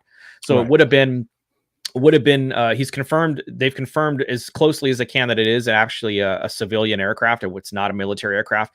That does rule out a lot of the possibility, but it's not impossible that this could be a totally different plane or something very similar. We know it's not like a Japanese Zero or anything like that. So it's going to be something different than that. But yeah, absolutely. It's certainly possible. Here's my fantastical scenario with the Buka plane is that because here's the thing, I don't think I've always said this from the beginning. As soon as we heard this and we got in touch with Bill and he relayed what he was doing and the kind of the theory behind it is that I never thought it was mutually exclusive to Japanese capture or perhaps another theory in that say if somehow now we were able to retrieve enough information from that plane, enough evidence, engine parts, contents of the plane, perhaps some even remains. And we find out that it is the two people in the plane that went down with it, a Caucasian man and a Caucasian woman, but it's not Fred and Amelia. Yeah. Oh God. Now you have a mystery. Like I said, I can't even imagine. Yeah, I mean that would just turn everything on its head because it's there's no reason for that combination to be there at that time in an Electra off the coast of Buka. So then you wonder what's going on. So then it's a deeper mystery. But I talked to Bill off the record about that. And can you imagine? Can you imagine if they determine they go out there? I know they're trying to work on a Buka 3, a final expedition to get out there and properly get this ruled in or out. Can you imagine if they can successfully determine that this is an L-10E and it's not Earhart's? Right. Can you imagine the can of worms that would open up? Because then we haven't even talked about the idea of multiple planes, but there is a multiple plane theory out there. The idea that Earhart would not have ever been a spy. She would have been the decoy. She would have been the reason for the U.S. to mobilize and to go search for her. She's the reasonable, explainable element to this where she's your excuse. Yeah. She's your excuse to get out Yeah. there. You go get lost. You're going to be safe, and we're going to mobilize, and that's going to allow us to perform some reconnaissance in an area that we really badly needed in just prior to World War II and Pearl Harbor and all that stuff. Don't think they weren't looking at that or planning for that years before the Pearl Harbor attack. I really believe that a war with Japan was absolutely a possibility. Yeah. So yeah, if and that ties in again, it ties back to Japanese capture in a way. If her and Noonan were in fact in Japanese custody prior to Pearl Harbor, prior to World War II, and they die in Japanese custody even prior to Pearl Harbor, then they are really the official, really first casualties of World War II prior to it really kicking off for the U.S. And so, they should absolutely be honored. It's a whole nother ball game if that's actually proven to be the truth. And I feel like, the people that really push that or really want so badly to prove that this was actually what happened. Yeah. I more power to them. I'm so, that you need people on a case that are like that are dogged like that won't give up. As we said, that's how Zodiac and Somerton and all that. Yeah, that's how you crack them. That's how you crack them. Is it just a healthy amount of obsession? I think with these. Yeah, I think it's a good word. Right, it's a good word. Well, let's take the next question. This also comes from Nicholas Augusta here, and let you handle this one. There's a lot there that is still under wraps. I won't talk a lot about it, so that's a nice try. I know Nick very well to try to get me. But Jackie was, I put this in the group. Jackie was, as far as I'm concerned, an icon. She founded the WASP. She pushed really hard for the WASP. She was a really close friend of Earhart.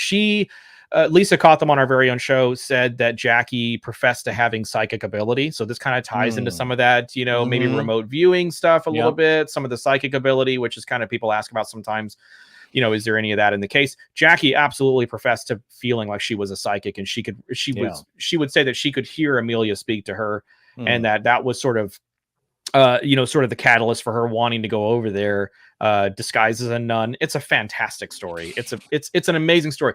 And what's really interesting is how long ago, I know there was a story in the news where the U.S. sent Bill Clinton over to, was it North Korea or South Korea, to get a couple of journalists? They sent a president, right, to go get a former president, to go get, I think it was to go get some of our, to go get a couple of our, I think, journalists, a couple of our people that were over there. It is absolutely not inconceivable to me that they would send somebody. You're going to go get Amelia Earhart. Of course. I mean, that's the sweetheart of the America. And if she dies in Japanese custody, that's unreal. Unreal. That's talk about multiple cans of worms internationally. And like I said, if that is true, and you think like, well, it's been so long, why don't they just come out with it? It's like, well, you have two culpable nations who were at war, and a lot of stuff, horrible stuff for on both sides has not ever come out. This is just one more thing. You just don't want to. You want to, let that sleeping dog lie. I think it's absolutely. It's just as better as it is now. Like, you don't have to do a lot of explaining, especially for people that aren't still alive. So, next comment. I don't know. You'll probably know who Angie is talking about. Let's see. What is she saying? Didn't he have some? Monsignor. I think she's probably referring to Monsignor Kelly. Okay. He was. So there's a gentleman by the name of Dr. Alex Mandel. I'll definitely give a shout out to him. He's actually he's in the Ukraine. Alex. He's a good friend of ours. Right. Yeah. I hope he's okay. Alex, hope you're safe. Your family's safe over there. It's we talk every once in a great while. Hope you'll send me a message back and forth. Haven't talked to him in a while, but he co-wrote a paper talking about sort of the cons against sort of the idea that Irene Bolam was Amelia Earhart and all that. He worked with Mike Campbell and Bill Primack and some other people, really big giants of research, really. And you can get that readily. It's on Wikipedia. When you Google search Irene Bolam, Amelia Earhart, it'll probably come up.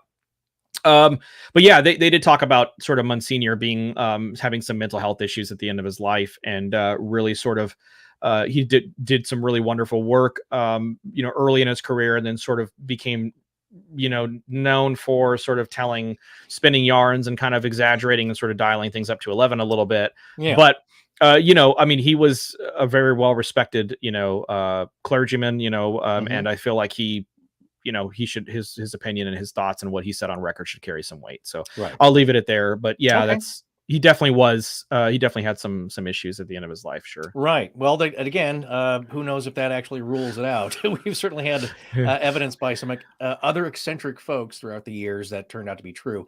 The Yeah. next comment again comes from Drew once more. Yeah.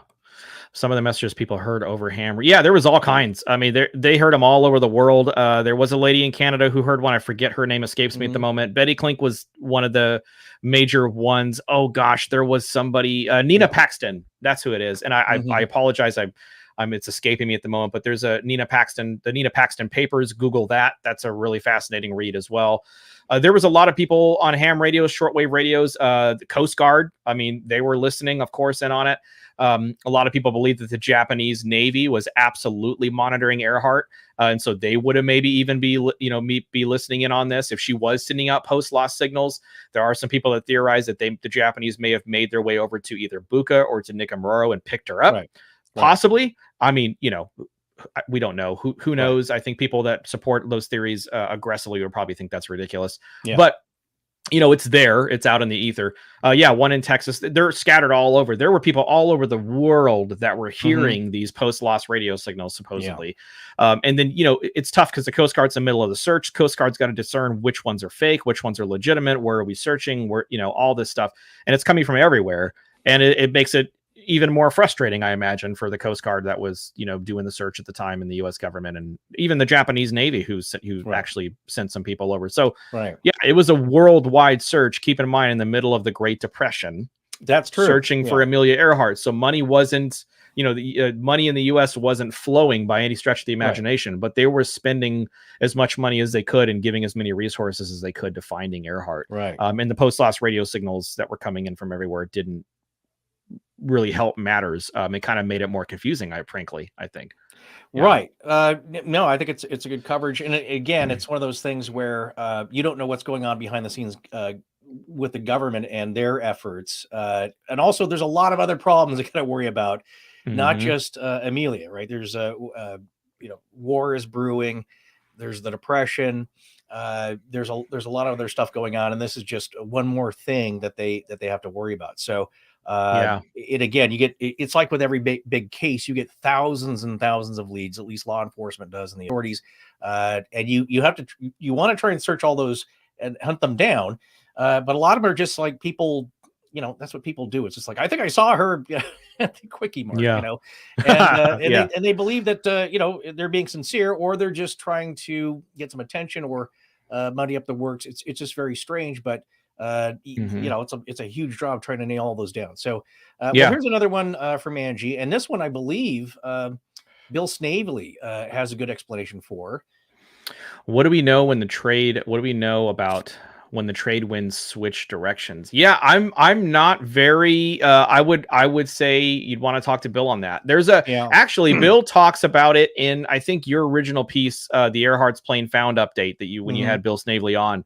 And forgive me, Angie, I'm not, I haven't boned up on the trade winds as much. I know that there was a lot of rumors that they did switch directions, that the trade winds switched directions, and they weren't really aware of it, that it wasn't really known information. And so that's sort of one of the things that caught them off guard when they were trying to climb to 10,000 feet, when they were burning a lot more fuel, is because it was a result of the trade winds shifting and sort of going the other direction. I know Bill mentioned something about Amelia saying to and forgive me, I'm foggy, but I think to a newspaper reporter or something, or even someone at Lay or something of that nature, hey, the winds are going in the wrong direction. Like, they're not actually going with us. They're going against us. There was a comment. Yeah, I do remember something that Bill keyed in on, and it's part of again, it's pretty rational theory as far as the technical environmental aspects of the case. And that Bill in his book, do you remember the title of his it's called Tracking Amelia Earhart, her flight path to the end, I believe. It's from Paragon, from Doug Westfall's group. That's right. Yeah, from Paragon. And it's pretty well laid out. That's one of the things I do like about Bill's approach. Again, he's when you meet him in person, he's just one of the most down to earth, calm, rational, sensible people, and sweetheart of a guy. Yeah, it's just super friendly, sweetheart, and is just very open and engaging with other theories. He's just got this particular one which he believes makes sense. So sure. moving on here, I think Jay, I think this is maybe in a humorous vein here, but A mud bug mafia. Mudbug Mafia is Jay from Texas? Is that I think that's a Crawdads. local. Yeah, no, Mudbug. I've heard my Texas friends call crawdads or Yeah. crayfish. When It's funny. when everybody asks me about Earhart, I'm just going to say crawdads. That's the theory. Okay, crawdads. Well, the crawdad funny theory is that came up a few years ago, as far as the evidence of Amelia and her remains being dispatched by coconut crabs. Remember that being part of those things are no joke, bro. Yeah, no, they're no joke. No, they'll take your arm off or any other body part. You get near them, and they're massive. But that was again, that was part of one of the theories. I think was it Nicki that was attached. Yeah, to that? they're the largest arthropods in the world, and they live almost exclusively on Nicki. I could be wrong on that, but I know they're big on Nicki. People that were there told us some insane stories about being in their tent. They're all in their tents at night, and they just hear all this commotion, and they're like, "What the hell?" It feels like wind, or it feels like water, or something on the tent, and it's like it's these friggin' coconut crabs that are all over the tents trying to get into them to get to the people. And I mean, these things are no joke. They're killers. No, they can crack open a coconut. Think about that, and not they're aggressive. About the ones you get in the store that have already been husked. Tremendously powerful claws. But that's the thing is that, and I did read up about this because they're not really pleasant to look at. They're an ugly beast of a monster.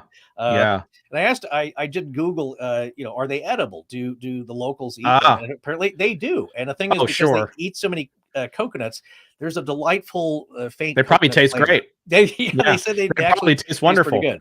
Yeah, right. They probably do. So there you go. So who knows what she was, Jay, what she was actually trying to find if she did crash and survive, especially on an island, trying to find food. Could be. I love it. You'd have to scrape up. So I love it. Here's another one from Nick.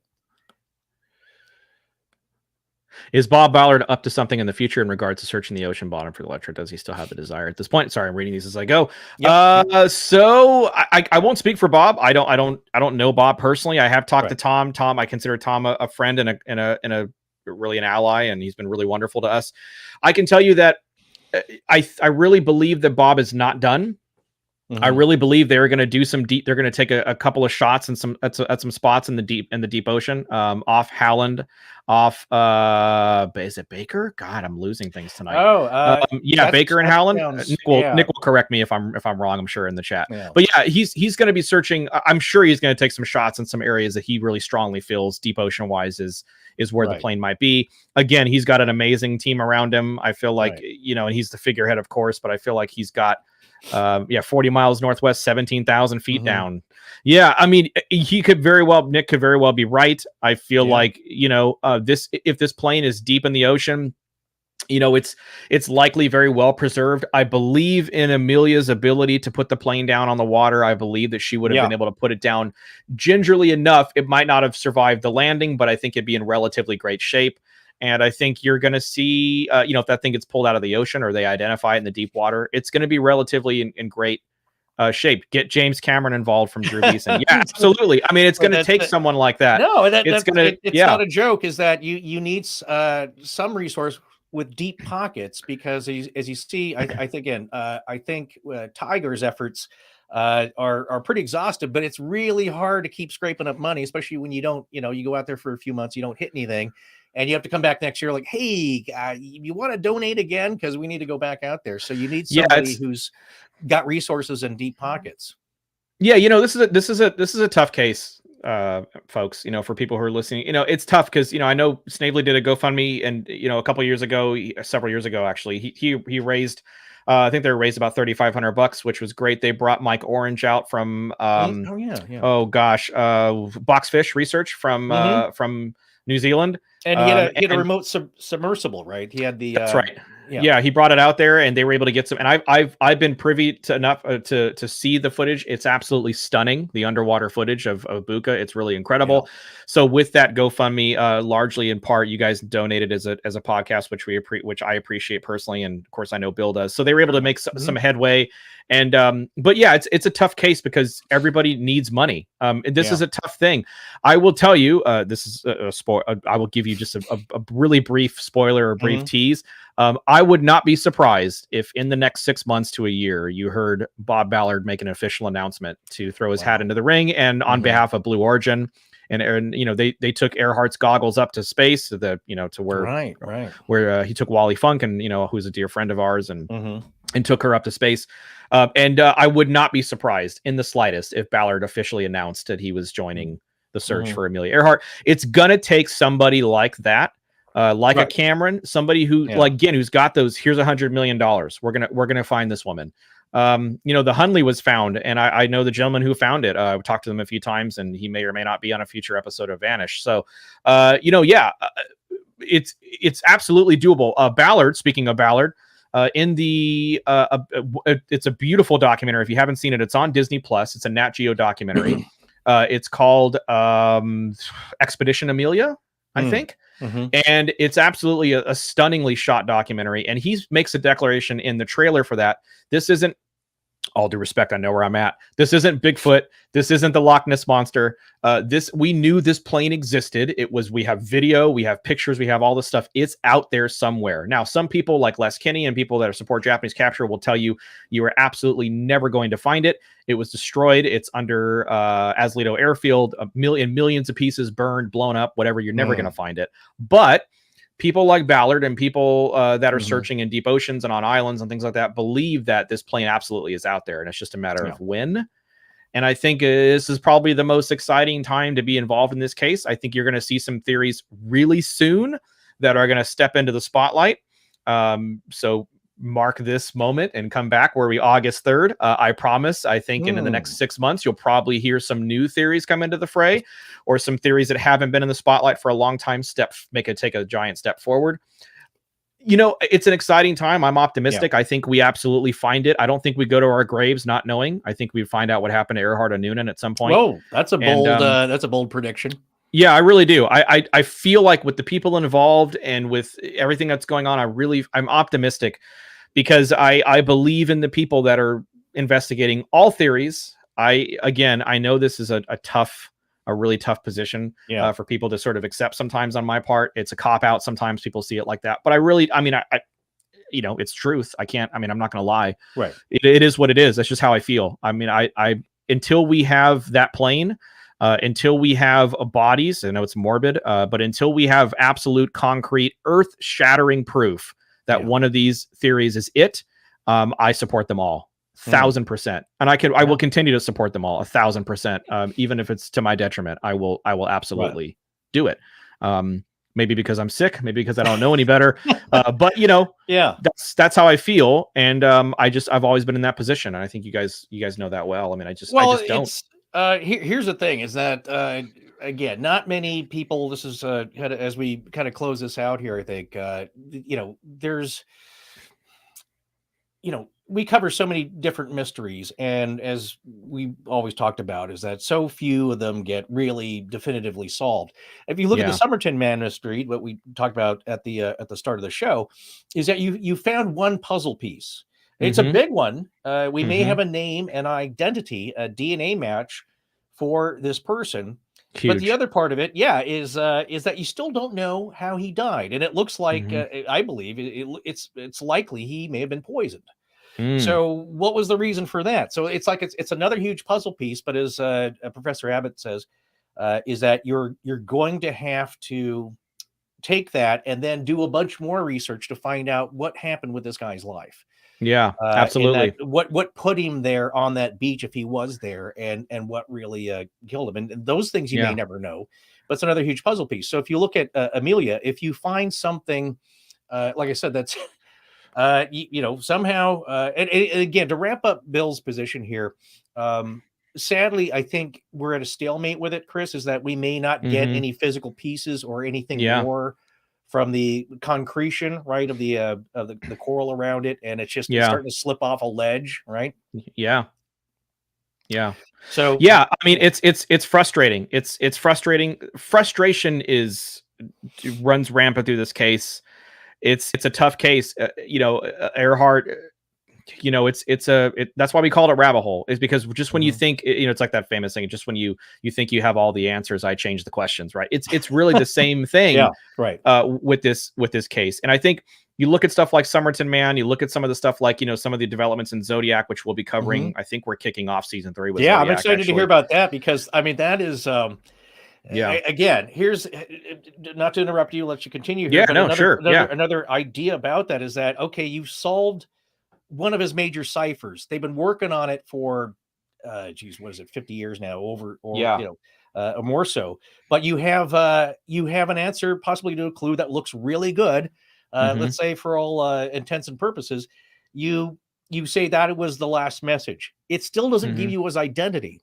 It's another creepy, crazy, homicidal maniac's message to the world, which really doesn't shed any more light, other than it does give you some ideas about the personality. So it's good for profilers, I believe. Yeah. But you still don't get any definitive proof of who he was. We may never Yeah. know, and it's likely that he's passed away by now. So Yeah. with that, is that it's another puzzle piece. It's a big one, but stuff comes up every once in a while. I believe Yeah. you, sir, that if Yeah. it could be in the next 5-10 years, another big puzzle piece is discovered. Yeah. And to your point, to let you continue, is that what does that then do for the mystery and the legacy? Yeah, absolutely. It changes things. There's a really great quote, and I forget who it's from, but it's on the back of Lost Star, which is one of my Randall Brink. He wrote it. What's my favorite Earhart book ever. It always will remain that. But there's a quote. It's like if the quote is I'm paraphrasing. It's something along the lines of, if this gets out into the world, if this gets out in the press and the media gets out of it, goodbye Amelia Earhart's reputation. Like, this will destroy Earhart's reputation. What was that? What was meant by that? Does that mean that she was involved in something more nefarious? Was she an innocent bystander? Was her arm twisted to get involved in this whole thing? Right. I don't know. But it's one of those situations where, anything could happen. Anything the fallout of the result of all these different searches and stuff could send shockwaves to, really everybody, and historical shockwaves all through aviation history and aerospace and STEM. I mean, she's the darling, and she still is. And so, yeah, I mean, there's a lot at stake here. And for people who think that, why does this matter? Well, I will tell you, and I'll be real brief, but there's kids that write to Amelia Earhart at her birthplace home now in 2022. I just saw a fresh batch of letters a couple of weeks ago. Right. So, you tell me why it matters. I mean, there's people that come up to us that used to come up to us all the time when we were shooting the documentary, dressed up as Amelia Earhart, little kids, and they'll go up to the various statues around Atchison and they'll hug the statue. It's people in the in aerospace and STEM that are doing these wonderful things in part because of Amelia Earhart's reputation and her leadership and her example that she set in the 20s and in the 30s, really. So she's an icon. She's America's sweetheart, and she matters very much. I mean, here's my position is that whatever her role was, if she was spying for the U.S., well, that I don't think that diminishes her whatever she's done prior to that, because those accomplishments that she did and that stand in history and in aviation history, but in world history, I think those still stand.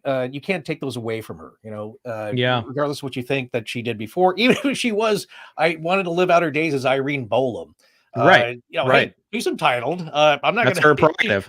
Yeah, I can totally understand seeing her to bring that to round out that conversation. Is that I've done enough. Okay, I'm just going to relax. Yeah, and I want to be left, and I want to be left alone. She promoted herself, I think, as much as she needed to further her cause and put it in the public eye. But it's not like she's constantly taking selfies. You know what I'm saying? It's just like there's a bit of she did what she had to do. It's like getting the Electra, right? There were other planes that could have been suitable for this, but she pushed for that and she got it done. And I think with her, she got done everything that she wanted, except for like I said, except for that last one. Here's the thing: if there's a possibility that I think she would have tried it again, because you can't tell her. It's like, well, you get one shot, you get one shot, and that's it. But then again, you do wonder if she did survive. She's like, okay, wow, I just that was close. Maybe I'm pushing my luck at this point, but Yeah, absolutely. I mean, she was, and of course, let's not forget Fred Noonan, who was a giant Oh yeah, yeah, in celestial navigation for Pan Am and all the right. wonderful things he did. He was, very selfless, and he went on this trip because he felt like he would have a, a better life after post world Hmm. flight, maybe a navigation school. He was just newly Yeah. remarried. This was a guy that took a major step forward in faith with her, really, when they lost Manning, and Mance couldn't go, and of course Putnam Hmm. wasn't going to go. He That's said, right. Right. I'm in till it's over. Yeah. And if she was killed in Japanese custody, Noonan meets a particularly gruesome end. And that's a guy that really should be recognized for dying for his country, if that's what happened, Yeah. and Absolutely. just Well, for the bravery that he yeah. had. So cheers to Fred Noonan, because that guy, there's a second person on that plane, and a lot of people sort of ignore that because her shadow Right. looms so large, understandably True. so. Right. But Noonan was there, and she Yeah. respected Noonan a hell of a Yeah. lot. And Yeah. so, I mean, yeah, I think what they both understood is that, who dares wins, and these things. There's that's always right. a risk of death. These are not average folks, right? They're it's not comfort and ease and you know just being going on about Average. your time. Yeah, just being average Yeah. is not Yeah. their it's not their bag, right? So they Yeah. know that to accomplish great things, you're putting yourself in peril. But Yeah. so Chris, Absolutely. as we get towards the end here, just describe your book and what it took, what you hope it will leave as a testament to all of these ideas, and just tell people what it's about, and then of course Yeah. where you can get it.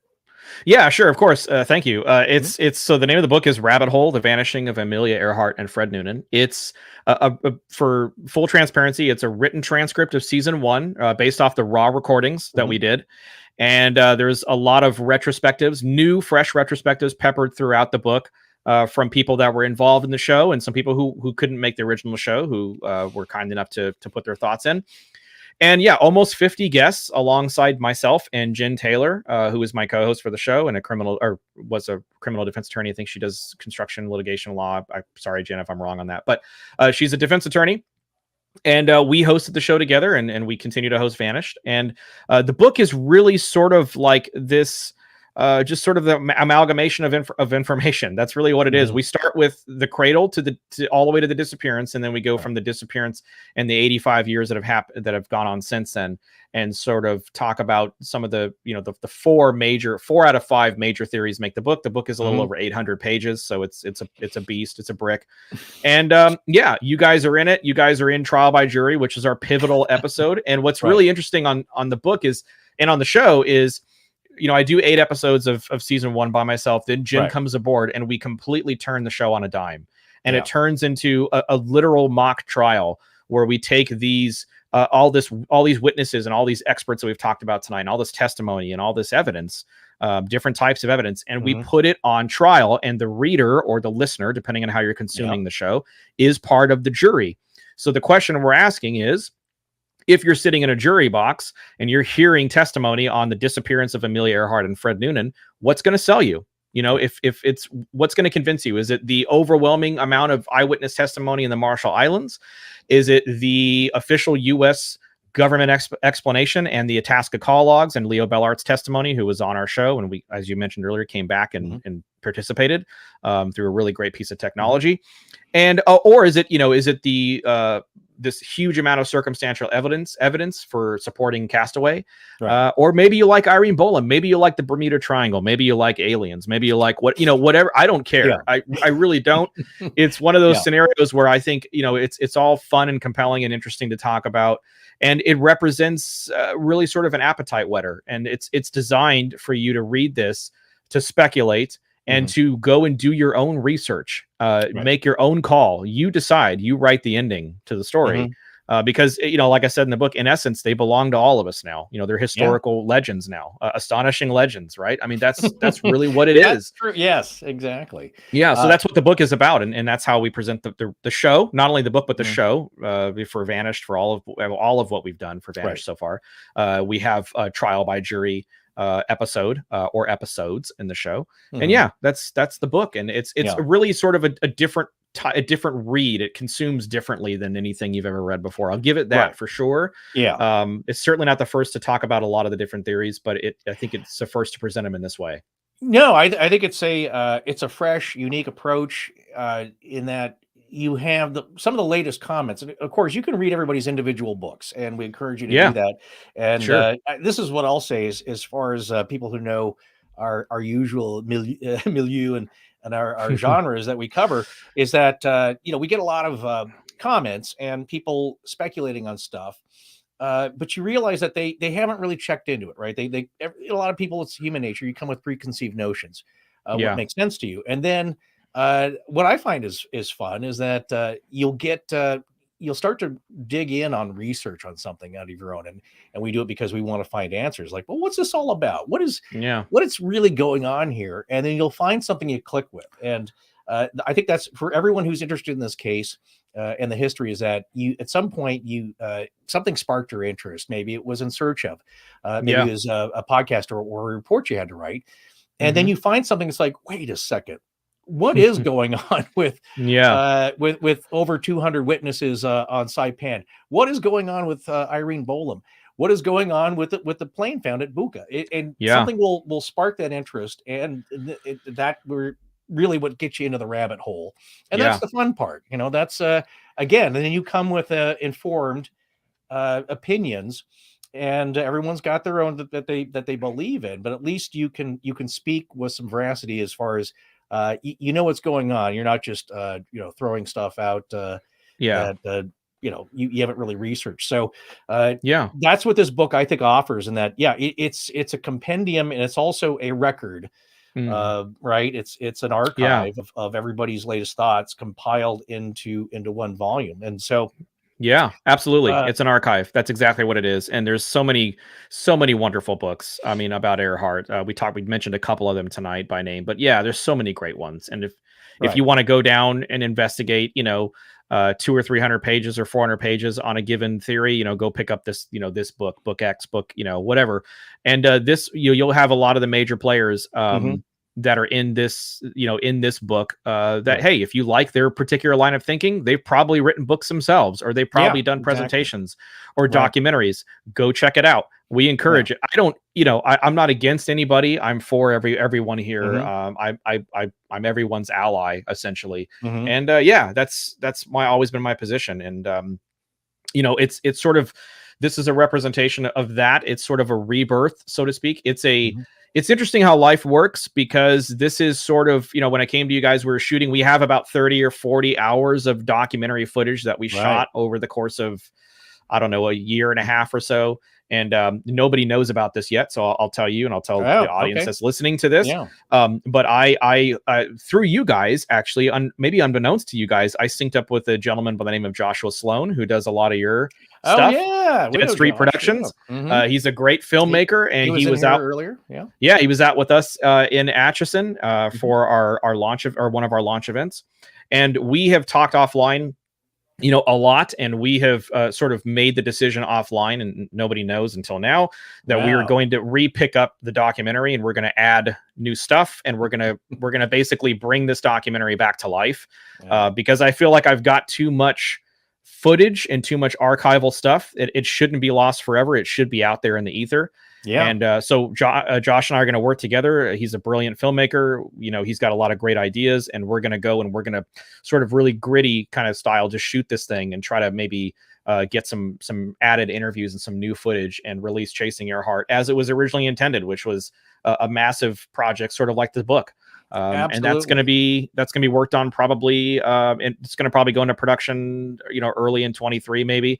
And we're going Mhm. to try to shoot it over the course of a year and put it out. I don't have an ETA, of course, in any Right. way, but yeah, uh, That is that's what we're doing. fantastic. That's very exciting Yeah, yeah, news here, because, like I said, that So much of history, well, it ends up in a shoebox to be discovered 50 years later, like the I think it was the regular 8 film or 16 millimeter that was found Yeah, of yeah, yeah, of Amelia yeah, greeting kind of a young boy at the time, and yeah, nobody knew about it. And then here it is. It's just more undiscovered footage of her. But yeah, something yeah, needs to be done with all of the interview footage you've done. And I'm really yeah, excited to hear that you and Josh are going to start chipping away at it and form it into yeah. something that can be out in the world again. So, We're gonna finish it. yeah. We're gonna finish it. You know, for myself, for my Mhm. child, for my Yeah. wife, who I committed this, project to years ago.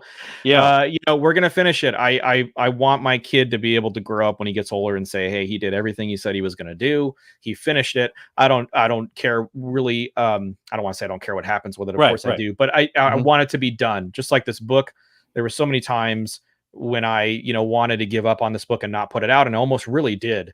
Yeah. And when I held it in my hand for the first time, it was a very overly emotional experience, Mhm. because it's like I worked on this for 2.5 years, and it's 20 years of my life. Yeah. And that's kind of where we're at. We're getting ready to shoot record season 3 Mhm. for Vanished. We're kicking off with Zodiac. We're gonna do Jesse James, Jimmy Hoffa, Amy Johnson, Wow. Mhm. Alcatraz. A lot of really big juggernaut cases. Zodiac, Yeah. big juggernaut cases, for season 3. And so I feel like every time I decide to turn it down for a little bit, something creatively It pulls you turns the back switch, in. Yeah. and it pulls me back in. And Mhm. Earhart has just sort of been my subject for a long time. And I Right. figure, why the hell not, until somebody cracks this thing, you No, know? it's like I said, it's just a record, and it deserves to be out there. You are in a unique position to have gathered all this information, and I think it just adds to the story, which is her story belongs to all of us in a sense, right? And she's Yeah, inspired so absolutely. many people, and that yeah, this shouldn't just end up in a bunch of bankers boxes. This needs to be out there. So really, hats off to you for. Yeah. Putting in the effort, sir. And again, we salute you. We applaud you for your dogged pursuit of getting all Yeah. this information out there, and having a lot of fun to go along the way with all of this, Yeah. because it's Hey. certainly if it wasn't interesting, Yeah. nobody would care. And so to get people interested in it and inspired, it has to be packaged in the right way, and we think you've done that. So uh, Well, thank you. I appreciate it. We absolutely. made great friends. I've made Yeah, that's the really other thing great. too. I Yeah. can just quickly here. So the Yeah. friendship, the networks, the people we've met, Hmm. the friendships and the fellowships here, like you hooking up with Josh, that's just that blows our Yeah. mind. Right. Because Amazing. yeah, he's a terrific animated graphics, uh, Yeah. artist, let's say. And then Yeah. the fact that you guys hooked up and are doing this, like that's the Hmm. result. One of the most wonderful things about doing this podcast and the people we've met and the projects Yeah. that we're doing is that you don't know where things are going to turn next, and it's always Yeah. exciting. So Yeah. Hey, you yeah. were at my vow renewal, man. So I mean, we've Yeah. become really close, me, you, and Yeah. Scott, and Yeah. you guys really sort of counseled me during sort of the behind the scenes drama on the book, and trying to get it Sure. especially the last like 5 or 6 weeks. you Right. know I've made great friends here, and if I can work together on a project and spotlight those people, and Mhm. do what we've done for all these years, why not finish it? And so that's what Okay. I'm gonna do it. I'm gonna go for it. We're gonna see what we can do. And I think with Josh, in play, with Dead Mhm. Street involved, I think we have a great shot at finishing it. Maybe submitting to some film festivals. We'll Yeah, see there where you we're gonna go. go with it. Yeah. Yeah. But yeah, I think one way or another, you guys are going to get a documentary at some point for Chasing Earhart, and I think that'll complete. I mean, then I can at least be, hey, I did everything I said I was going There to do you at that point. So exactly. And yeah, how many of us can say that? So yeah, tell us where, as we wrap this out, where can yeah, folks get the book? yeah. So the best way, if you want to get it directly from me, which if you want a signed copy or personalized or Oh, there whatever, you all go. that Yeah, jazz, I see just that. intotherabbithole.net. You can go there and you can grab the book. You can order it all through PayPal there, Mhm. so it's all secure. And then of course you can get it on Amazon, Barnes and Noble. It's on Walmart.com. It's Mhm. on several. Hopefully it'll be in some independent brick and mortar bookstores. I'm working Yeah. on that right now, and then we're also working on the for people that are wondering, the Kindle and the digital version. It's, as you can imagine, it's a massive formatted book, so I got Yeah. to work through all that. And then we're you know, we're recording. I guess I'll let it go too. We're recording new episodes of Chasing Earhart of the Wow. podcast. Wow. So we've got my idea is that we're going to release 13 new episodes of the podcast as a binge, just together. Sort of in the same vein we did DB Cooper when we put our 3-part out on DB Cooper on the 50th anniversary. So you guys got much more Earhart coming, probably much more than you'll be able to stand, but there'll be a lot of new faces, fresh ideas, new approaches and stuff that are going to be coming your way. So hopefully I'm going to be able to facilitate all of that and put it out for everybody to enjoy and to lean on historically and from an archive perspective. Fantastic. Well, thank you so much, Chris. Thanks to everyone who joined in the chat participation here. Thank you all of our viewers. And certainly this will be posted on our channel. And I'm sure Chris is going to do something with it. So I'll share it, of course. Watch this after the fact. And thanks for everyone for showing up. And again, thank you for Chris and to Jen for your combined efforts to really be a significant element to the history, the legacy, and just the astonishing legend of Amelia Earhart and Fred Noonan. Absolutely. Okay. Well, thanks, everybody. And we'll see you again soon. Bye-bye. Thanks, everybody.